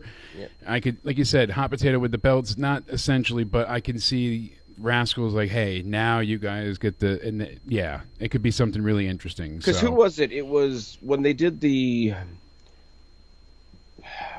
TNA titles and put them on Omega, and then Omega lost the Impact title to Christian, and Christian then went back to TNA, defended against Josh Alexander. Josh Alexander won the title, immediately got cashed in on by Moose, blah, blah, blah, blah, blah.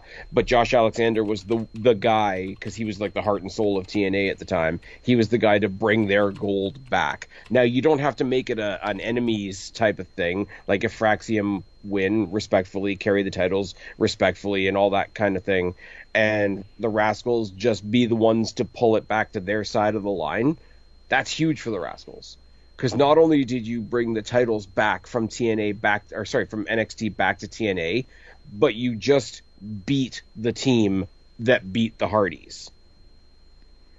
And and technically, you've also beaten the NXT Tag Team Champions, so you've set yourself up another shot at the NXT Tag Team titles later on down the line if they want to play the story the other way around. See, so, and thank you very much for looking that up. It is the Trek had found it for me. I know I'm taking us back, but it was the Black Lotus Triad. So one of them was Kairi Sane, another one was Io Shirai, and the final one was just Black Lotus. She went by, let's see, what was her name in NXT? Angela Fong in NXT. Okay. I don't know if you're familiar. And the third and final was Daku, and that was Asuka. So, so they had, like I said, Kairi Sane, Io Sky, and so Penta went ahead and murdered these three. It was it was insane. So you can look up, Penta Dark versus Kairi Sane. They had a one-on-one match that was incredible. And then Io Shirai took him on solo. But the triple threat, like I said, it was like a gauntlet one. Oh, wow. So brutal. We'll have to find it, but you got to go back. Speaking of going back, one of the things I wanted to mention, too, Collision, they got 421,000 viewers this past weekend on TNT. Raw, the week before, for the 17th, they averaged 2.8 million global views. So they're doing it kind of weird now because they were counting households before, but now it's global views. SmackDown with The Rock hit a high of 1.736. That's up from 1.42 the week before. I know people like to touch on the ratings. We'll find out. Let's just say this week. Promo of the year from The Rock. Absolutely. And we have The Rock. He's going to be, talking to Cody Rhodes one-on-one. Cody will be there on SmackDown as well, so it's going to be interesting what Cody has to say to The Rock. I'll be there. We have Kevin Owens taking on Sami Zayn in an unsanctioned match. You got Liv Morgan versus Bianca versus Alexa versus Bayley versus Naomi versus Roxanne. I mean, any woman could take that. We're going to talk again about all of that, plus the main event of John Cena, Punk, McIntyre, Logan Paul, Priest, Seth Rollins in the Man's Chamber, to see who they face, who Cody defends against at WrestleMania 41. So it's a huge show. And I did forget one more, too, because we got Tiffany Stratton and Trish Stratus against Nia Jax and Candice LeRae. One of the things, I know Tiffany did the cash-in, but that was her face turn. I didn't really see that as her face turn. It just looked like a cash-in on Nia, but now she's face. She's working against the heels, and I think they're just going with the momentum of people. I don't think they've turned her face. I think they've stopped pushing the idea that she's a heel, and they're letting people like her. I know that's a hair of a distinction. No, but that is a big difference. They're not telling you she's a good person. Yeah, it's funny that you say, the main event is the guys' chamber, because realistically it should be. There is and I understand it. There is a huge groundswell right now for Sami and KO to be the main event. I get that. Especially with it being unsanctioned. I know it's not the same as AEW doing the lights out match, but they could treat it with that kind of reverence, I guess you could say. turn Sorry, the I'm lights fidgety. out, I'm in turn pain, it but back yeah, on. that's about as close as it gets to being a lights out, type style match that AEW has done. Obviously they had their Omega Moxley one that was their first standout. That was a great one. So if you want to say it's not sanctioned, it's not technically part of the show, then the show has to be over. Like, if you wanted to do that in a logical way, we didn't. If say the match is like 20 minutes long, right? we didn't just not have a show for 20 minutes. Yeah, like it would make sense. Although with the further implications of the chamber, then you would say use the guys, treat it like the Rumble, because it's kind of the other Rumble now with the two titles. I'm just so excited, really, on the NXT side of things, because they're booking MSG strong, they're booking the Chamber strong, we've got Roadblock booked strong, like everything just is important. And I know it's Mania season, but it used to be like you had the Rumble, then you kind of had a lull, and then they threw in the Chamber eventually, and it was like, oh, we'll get one of the people to win, but you kind of knew who was walking out of there most times. Yeah. And we got to Mania, and for a long time it was like, oh, yay, Roman and Brock again, or something we turned on. We're getting these great things. I'm really baffled that people in the middle of this wrestling renaissance are being upset, saying the Mania build sucks. I mean, I think things are stellar right now. There's so many wild cards and unknowns. And now, if we are 2 weeks to go and this was the picture, I would totally agree. But and I know The Rock threw a wrench into things, but nothing could stop the excitement I have for the Hardys taking on Fraxium. This was a big nostalgia kick for me, just seeing them on a WWE show. I know they've been with TNA, but still, this matters. They came through that portal. It mattered. Yeah. We saw Sol Ruca taping up Zarya's injured wrist backstage from when they had, gotten attacked before. So now we got Chelsea Green and Piper Niven are going to be facing them, next week, right? Yep. So we'll see that next week. Then Ariana Grace was... Do we see Sol Ruca? Sorry. No, please. I know that Chelsea's on a run. She's really popular. I don't want them to necessarily unseat her as champion anytime soon. But if they win the tag match, okay, you've come over to NXT soil. This is our backyard, blah, blah, blah, blah, blah. Zarya hits some really ridiculous power move on Piper because that'll look awesome. Yeah. Does Sol Ruca get a shot, not necessarily for the purposes of getting Chelsea's title, but as an excuse to get her on SmackDown and just have her be seen on that bigger stage? So they could do it like even if you beat Raquel, then you get the title shot, but they could do something with it.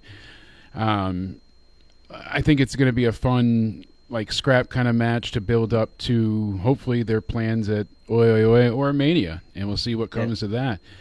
As we said, though, going through the rest of this, Lola Vice, Ariana Grace, not too much to say. Very short match. Grace did what she needed to. She even got a couple of quick, nice-looking tornado kicks, and I was like, oh, that... I like that they kind of went into this decidedly saying, hey, Ariana Grace hasn't wrestled in a while, but don't go into this thinking it's a squash, because she got some... She got once she missed the elbow drop, she got the shit kicked out of her. But before that, she got the she hit her with the flying elbow, and she got it turned into the swinging neck breaker there. She had some moments. So I mean, we haven't seen Lola Vice in a couple of weeks. It feels like no, and then because her thing was with Jada Parker, and Jada Parker is facing Kalani Jordan now. Yeah, more important though, bud. We went ahead and saw that random group in the back attacking again. So on the NQCC. Yeah. One of the things I want to say, I'm still excited to see what the hell happens. I think something at Roadblock is going to be the unveiling of these guys. I think that's going to be when we really get the group name or whatever their mission is. This is going to be the Death Riders, hopefully done right. The Death Riders has no purpose at this point in time. They're not going anywhere. They haven't done anything. We don't have morals that we know of. They don't it's just more heat and beating down baby faces. With this, it could be a bunch of backstage attacks and nothing. What have we gotten with the Wyatt Six in a long time? So that's concerning as well. I mean, I think they got to be careful. I think we said this before Vengeance Day, but you've got this new group that's just coming up off the ground, and you've got Sean Spears' group just coming up off the ground, who are also just, we're gonna disturb stuff and we're gonna get our way and blah blah blah blah blah. And The presentation of Sean Spears' group tonight was okay. Yeah, got mixed reviews. I liked it. I really did. I thought it was a good way to reintroduce them. And I wish I could pull an example off the top of my head. It's getting tired in here. Yes. When people started poking holes in it, I couldn't exactly argue with the holes there. They basically said like he looked like Zordon, like the floating head. Yeah. And I was like, that probably could have been done a bit. I didn't think it was bad though. I appreciated what they went for, and I give them. And honestly, it's not like I'm just giving them a pass. Points like, for trying. I genuinely there aren't points for trying there. I liked it. I thought it was effective. The promo was good. The promo itself was good, like the content of the promo. Yeah, the effects were a little cheesy. I think visually they made some interesting choices, and I think that's what most people were picking away at. Exactly. Which is fine. And you are right. So next week we got Tony D defending his North American Championship against Sean Spears. So that's going to be a great match. I've heard that Spears might take a run with the belt with his new faction behind him. So that might be an upset. Then we got Kalani Jordan taking on Jada Parker. Sign me up. That's going to be fucking badass. And then Sol Ruka and Zarya taking on Piper Niven and Chelsea Green. Go ahead, sir. One thing I will say, if Sean Spears is taking that belt off Tony D, it does make me nervous that they're going to try and pull the family up to the main roster. And I'm sorry, it's the one rare exception right now because all the call-ups that they've done recently have been good. Yeah. I don't know if you make the family work on the main roster. Yeah, it is I think that's a very it lives on NXT type of thing. Yeah. Like it would be like Andre Chase University wouldn't work on the main roster.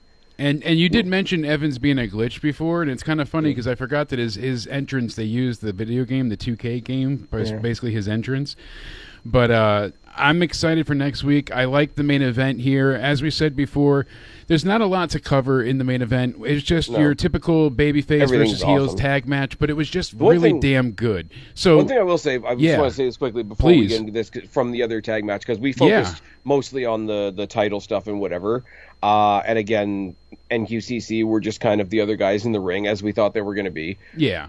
It can't go without saying they weren't stepping stones, though. No, they weren't. It certainly elevated them losing to the Hardys in such a for not hard up fashion. They had a fight and they came close some points. So. I just want to shine a spotlight on like Miles Bourne is who he is. He's mini Randy Orton. Everybody's saying it. Even they were chanting, "You're not Randy. You're not but Randy." Tavion, love you, Cincinnati, but that's gonna stay forever in my head now. Tavion Heights is a fucking machine. He's great. So I think they do have something there. It's just I don't know if those two need to be out of the no quarter catch crew formula and just be them two in a tag team and kind of. I think the no quarter catch crew works. You do? See, I'm not. I do.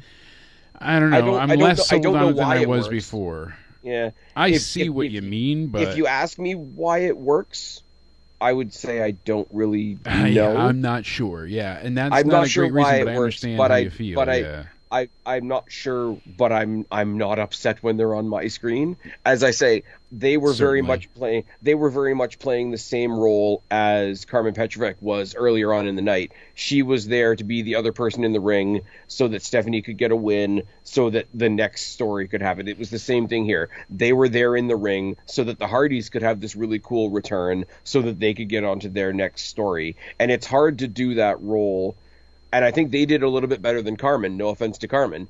They did a good job of sort of shaking off that role a little bit and making their own statement along the way. Yeah. And I'm sorry, because the Hardys aren't small guys. So Tavion chucking them around like he was doing. So I'm going to pull it up really quick just so I can show the chat what you're talking about. Sure. Because just like you said, not RKO, how much it looked like Jeff Hardy taking on Randy Orton.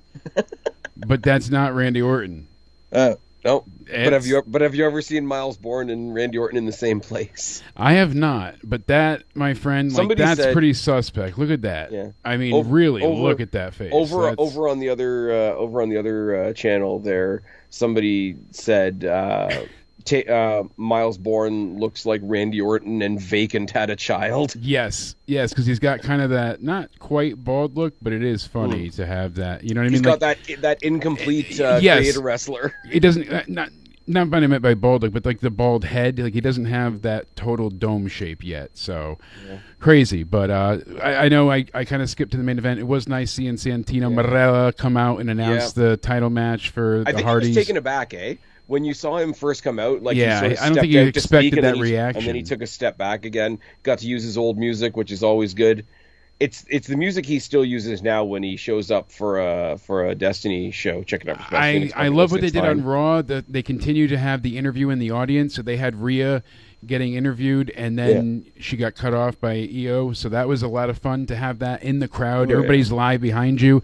Same thing tonight with Ava coming out and making the announcements for the Roadblock show. You know, Sarah Schreiber's interviewing her, and that's just really cool to have that balcony spot be used at least once a show. Basically, what I was going to note is, so Ricky Saints hit Paige with such a beautiful tornado DDT. Sorry. What do we think of Ricky Saints' entrance? Loved it. I mentioned it before. The laser lights spitting with like the disco ball kind of look. It's unique. It stands out. It fits with the Revolution theme. Everything that he had before. It sounds even a bit like his AEW theme that he brought in from NWA. Whoa, hold on. Juan Salazar in the chat says, thoughts on Jada and Kalani having a mini feud and then forming a tag team to challenge for the titles later on this year. I wouldn't mind that at all. That's why I was saying before, like those two, sign me up for it. There's chemistry there. When she challenged for the North American title back at one of the recent PLEs, it was previous, like summertime, I think it was, or maybe a little bit after that. Regardless, 2024 when she challenged, and she came up just short. It was just shy, but it was a really, really damn good title defense on both ends. Like Kalani really was stellar, and both of them walked away like, fuck, I want to see this again. So I'm excited to see a matchup next week, but like you said, turn them to a pair, give Soul and Zarya someone to face. Like there's Kalani not being so squeaky clean, I just love everybody, is never a bad thing either. They have exactly no, and they have to have one of the goddamn tag titles, the women's tag titles on one of the three shows. Like it needs to show up. You've got 6 hours between Raw and SmackDown, 2 hours on NXT. You can't corner off 10, 15 minutes. I mean, 5 minutes for the love of Christ. But there's got to be somewhere in there that they can navigate to have more, because these things need to be defended on not multiple shows, but I'm saying like 1 week on Raw, 1 week on NXT. Like they should have been, but they're never followed through on. So I hope Liv, having that, Raquel has the NXT connection, really, like the Riot Squad, all that stuff beforehand with Liv and NXT.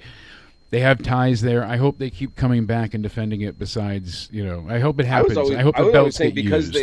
Because they're the only titles that are representative of all three brands. Yeah, take them to pay-per-view and make them be like multi-team matches. You've got the challengers, who don't really have a brand because they are multi-brand people, and then you get a set of number one contenders from Raw, set of number one contenders from SmackDown, set of number one contenders from NXT. You want to have these particular titles, you think you can hold these particular titles, you're going to be catching challengers from all corners at all times. Yeah, no, you're not wrong, and that really is the truth, my friend. I mean, that's what it comes down to. It's just been this, like you said, the constant state of peril. Like say the champions and whatnot need this to survive, but we've got so many stories and everything else being built that there's all these different angles that you're not even considering. So I'm just enjoying the ride. NXT is one of the shows I also look forward to the most throughout the week. Like, I know that could, but no, really, like, I genuinely, like, more than Raw, more than SmackDown anymore, because no matter what happens on NXT, I'm entertained. If it's a shit match and it's a performance center match and there's something I'm laughing at. If it's a great match, I'm cheering. And they've been on a friggin' roll so far. Not everything is great. It seems to be the most anything can happen. Anything can happen, and the most booked in logic. Yeah. They're following through on old stories and points and plot points, and things don't get forgotten about. Like and they're booked in a logical way where everything has like a crescendo at the end. It's all built upwards. Like they purposely make the main event be the main event. They have a way to craft it where they tease it in the beginning, you get a promo in the middle, the package, and then the main event. Like they make sure to make you not want to tune out. So I'm curious, honestly, what's going to happen with Ethan Page. Honestly, that's my takeaway from the main event. What do we get from him? They got the loss here.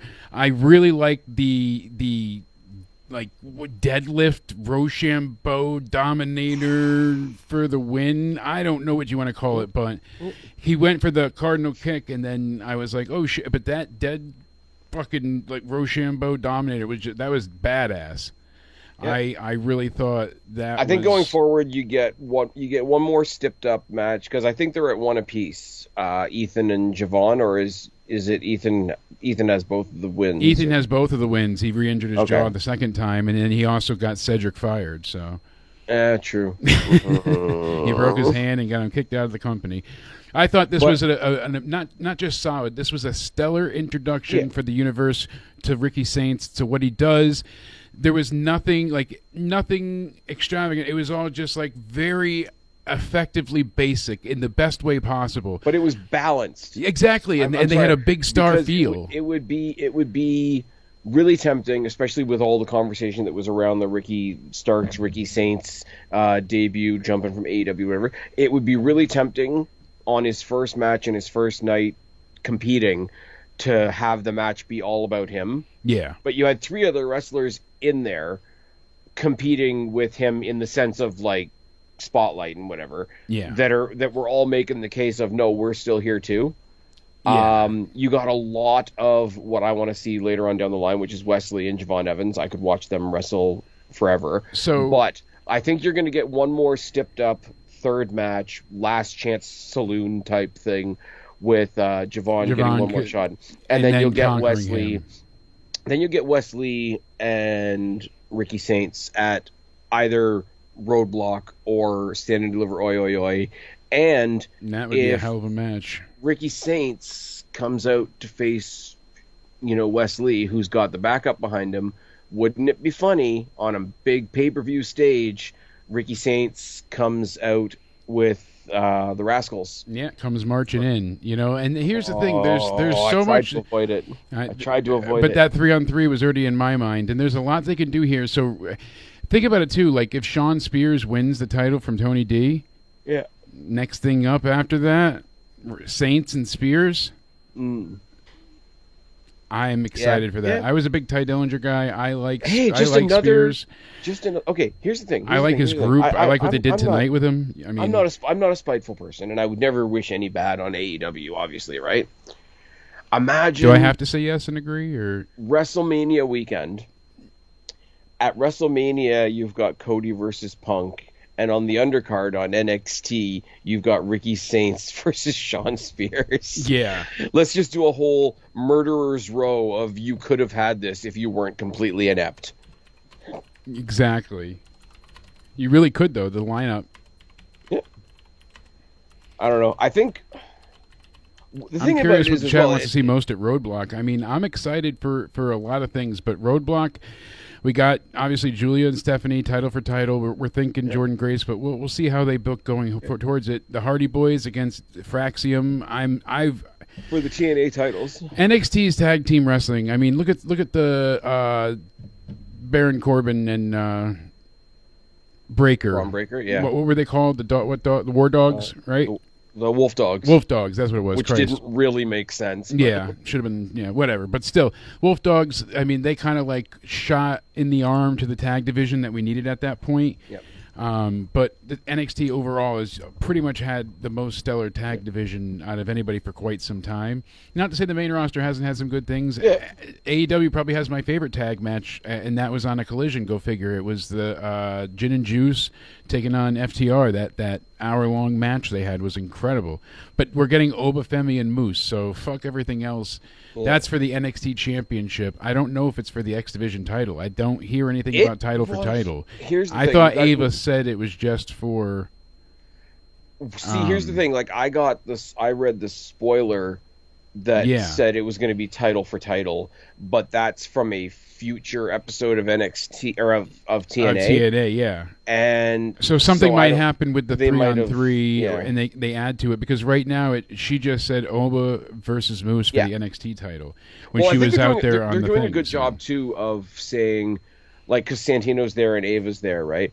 Like, Santino made a TNA title match. Yeah. Ava made an NXT title match. You don't have one single authority between the two of them saying, "Oh, this will be title for title." Yeah. Because no one authority would have Can the do title. eas- To do, yeah, so would have the so authority they have do to both. So I think confer they're with the making it make others. sense. No, that's yeah. I don't know, Trek. We're sure that's not Orton. No, I don't know. I mean, it's pretty damn close, but unfortunately not. Crazy stuff. But yeah, overall tonight, I would give this like a solid 8.5. Yeah. Even I wouldn't yeah. say maybe I don't know if Maybe I would not go a as high. 9. Not quite a 9. Last week, I think last week hit higher heights, and it had the downside of just being a generic show in the Performance Center. Yeah, This but it one- was like the follow-up of Vengeance Day, Yeah. so it had Yeah. like a really big what's next feel. So the only things I worry about, it seems like Ethan Page will have the rubber match, well, not rubber match, but the conclusion to his Last 3-match chance type series, thing, yeah. for Javon Evans to get his revenge, because he's broken his jaw twice now. He was talking fine tonight, though, which was funny enough. Like I said, I was asking the chat what they're looking forward to the most. Liz said she's looking forward to the Hardy match. Juan wants Stephanie versus Julia and the Hardys match, and Oba Femi versus Moose. He said, but I heard Oba say title for title tonight. Yeah, Oba did say it. That's why I'm saying when they announced it. A lot of people thought it was that. If you listen to his accent, and I went back and I watched this one particular bit with subtitles on. Yeah, what he was saying was champion versus champion, Titan versus Titan. Oh, not Titan title versus title. So I don't know whether they're going to clarify that later on, or whether that forces them to then do the title versus title thing. Interesting. But he did say Titan, which makes sense because look at them. The other thing I wanted to touch on, and you and I have touched on it before. Yeah, Wes Lee, in addition to being just fantastic in the ring, he's really finding his way with this leader of big guys. I have my own faction. I might be a little guy, but don't fuck with me because look who I've got standing behind me, like Napoleon almost. Yeah, exactly. He's really finding his way with that. And I really like Wesley, and I was really behind him when he was, a guy that they wanted us to get behind. No, and that's the thing. Wes has been fun for a while. I'm a child, and I'm trying to hit you in the head with the roadblock sign. Ready? Say ow on 3. 1, 2, 3. Ow. There we go. Look at that. Look at that. It's Look at in that. my face. That is some amazing cinema. That's what I wanted to bring up to you really quick. So that was my little attempt at a stupid joke. But cinema, we hear it over and over. Cinema, we make the jokes of it. But that gets thrown around so much now. And I think it's just because the curtain is peeled back in such an extravagant way now that it is really viewed at, like, before we all knew it was fake, but like Randy Orton seems like he's Randy Orton. Like, it seems like now we really know, like, we see everything. We watch them walk in through the backstage and hit my music, and Triple H is there with the headset hitting buttons. Like, it's happening. We see it all. So it is hard to not. When you say see Triple H it. hitting buttons, I just picture that old match with Orton and Cena where Orton started like fucking around with all the pyro. Oh, the pyro, yeah. Trying to blow him up. That's the thing. Like, I have that type of like nostalgia thing going on here, but it really, just, you get my point, right? It's that whole encapsulated feel. I don't know. I sense something. I feel something. It's happening. It's growing. It's making sense. Yeah, everything seems we've logical. gone from the old days where like they were trying to fool you into now an age where we're going in with our eyes open. Exactly. And that's saying, what I'm trying to get at. My tired brain. We want to go on this ride. Thank you. Take us on this ride. We are willing. We know Robert Downey Jr. is an Iron Man, just like Trick Williams goes home to his wife, or if he's that kind of thing. Everybody has their family thing. I bet he does. We go ahead and goes out for a carton of milk. Anyways, I think people really, they just see them as actors now more so. Like wrestling, it's always been, but now I think that it really is so. With all of this, do you mean Abaddon's not a real zombie? Right. I don't want to call it dissension because that's not the right word. But like the dichotomy between the two, the divide that there is, that's been bridged in such a way now that it can't be unseen. It can't be unlearned. It's like the arrow in the FedEx truck. Once you see it, it's there forever. So my point is, with everything and the way it's been handled and how they've just continually built on their roster, on their merit, on their building stars and talent.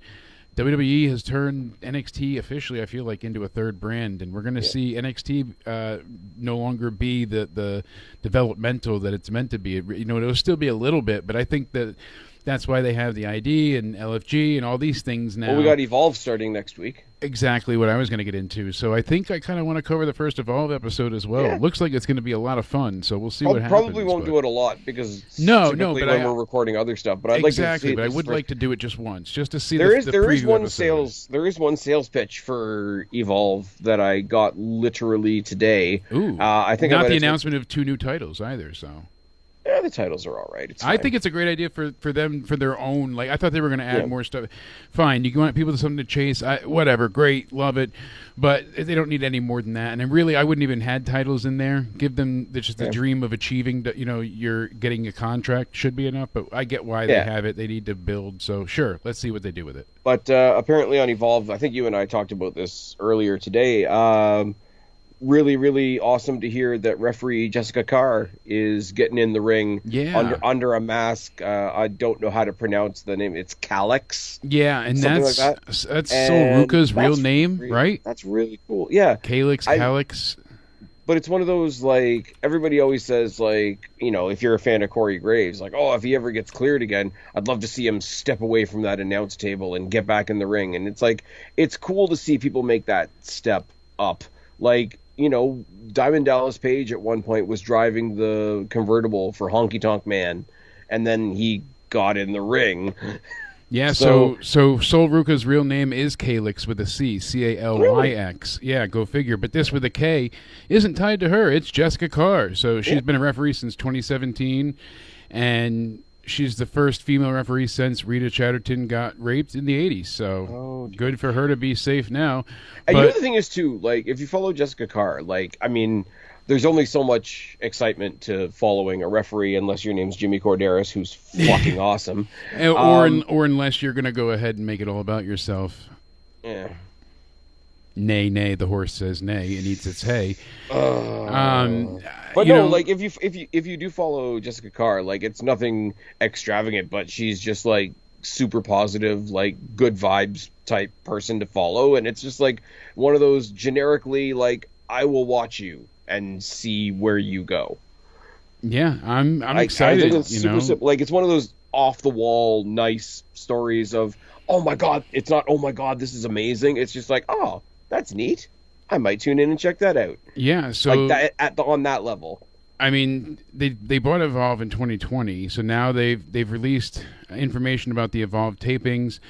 So they're bringing in talent to perform on several shows for each taping. All shows occur at the Performance Center in Orlando, with a limited amount of fans allowed to observe the program live.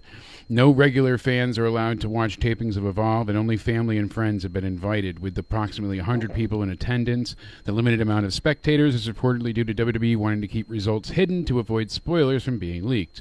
So if anybody leaks anything, you're not coming back.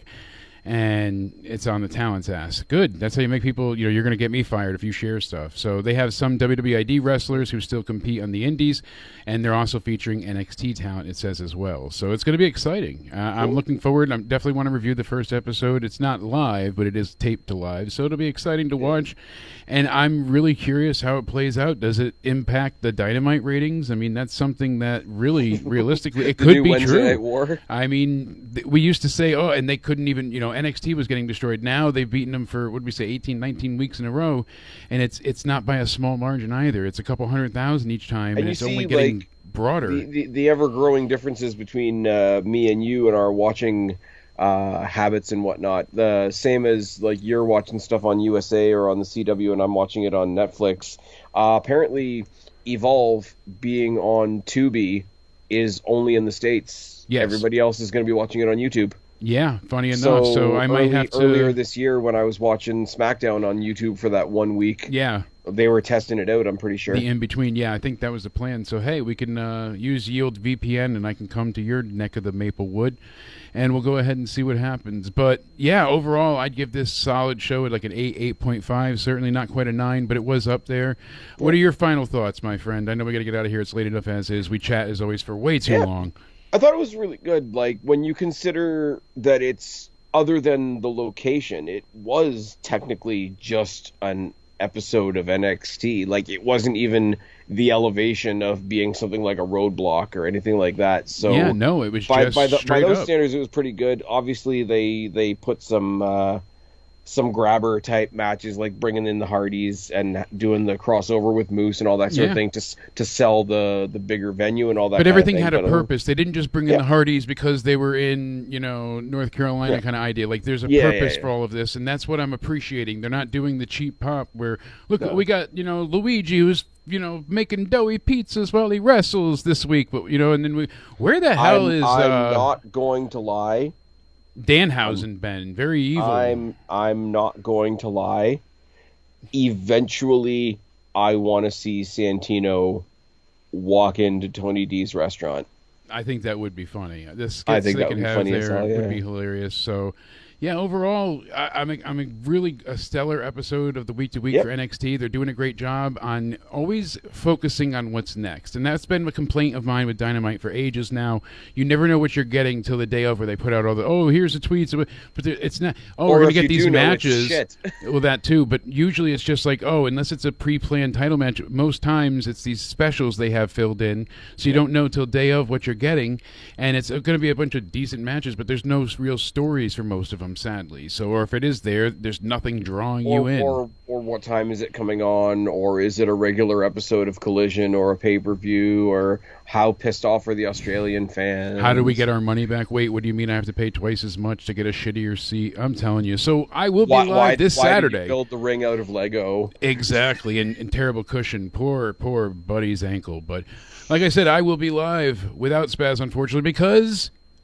he's going to be at the Chamber. That's right. He's going to be there. He's in the Dome. You're going to be rocking out in Toronto, my good friends. So you got SmackDown Live, and then you're going to the Chamber. You're going to be my official man on the inside. That's right. Spaz is going to be there deep in enemy territory. I'm not talking about the ladies' locker room. That's right. He's going to be in the last pod in the Chamber. That would be epic. Just see you get, beat up by Logan Paul. Oh, there we go. Share a chamber with Roxanne Perez. It's fine. She'll beat the right height. Shit out of you, but it'd be perfect. Nice. Give you pop rocks of a different nature. My friend, Pop rocks in your mouth. Tomorrow night we will be previewing the Elimination Chamber. You will be at. We'll be covering as well a lot of news and rumors that leading up to the PLE and as well as going up until WrestleMania. I have some kind of exclusive stuff to talk to you about with The Rock, so you're not going to want to go ahead and miss this. Head over to the Spaz Phoenix YouTube channel. It's in the description box down below. Or you can go ahead. You don't have a chance to hear this whole review. You tuned in late and, hey, we didn't get to catch the whole thing. Well, you can go ahead and listen in audio form. Your drive to work, your drive home, go into the grocery store and don't want to hear all the assholes not knowing how to drive their shopping carts. Put in your headphones. Check out Spaz on every podcast surface imaginable, everywhere under the sun. From Rumble onwards, he's on Spotify, he's on Apple Podcasts, and you can listen to these Into Somewhere reviews that we do together, previews, reviews, all of it. So thank you, Spaz, for sharing the audio and the podcast stays alive. I hope you guys hit the subscribe button, the like button. Let me know in the comments, please. What are you looking forward to the most this year with NXT as far as Roadblock and Stand and Deliver goes? What match do you absolutely 100% want to see go on? And if anybody, who do you want to see go to the main roster? Let me know. Give us talking points for the next show. You can find Spaz where, my friend? Big deep breath. On YouTube, Spaz Phoenix Podcast. On Rumble, at Spaz Phoenix Podcast. On Spotify, at Spaz Phoenix Podcast. On iTunes, at Spaz Phoenix Podcast. I think I'm still on Amazon, at Spaz Phoenix Podcast. And if you want to follow my other ramblings, you can find me on Instagram and on X, at Spaz Phoenix. Or you can find me occasionally over here with my face all over Damn, my friend. You nailed that, and that's right. So we'll have our chamber preview out in the next 24 hours or so on the Spaz Phoenix podcast channel. And then as well, we'll be live this weekend, as I said. We'll be live next week for the to-be premiere of WWE Evolve. And then I believe that weekend is also AEW Revolution. We won't have a preview for it, but I do want to have possibly a Drunk Into Somewhere stream where we would just heckle the shit out of it afterwards, give our nice little thoughts. Could be fun. So we'll have to see how the cards play. We'll discuss it. We'll see what comes of it. But like I said, thank you all for tuning in. I hope you all managed to stay sexy. Have a great night as always, and thank you for hanging out.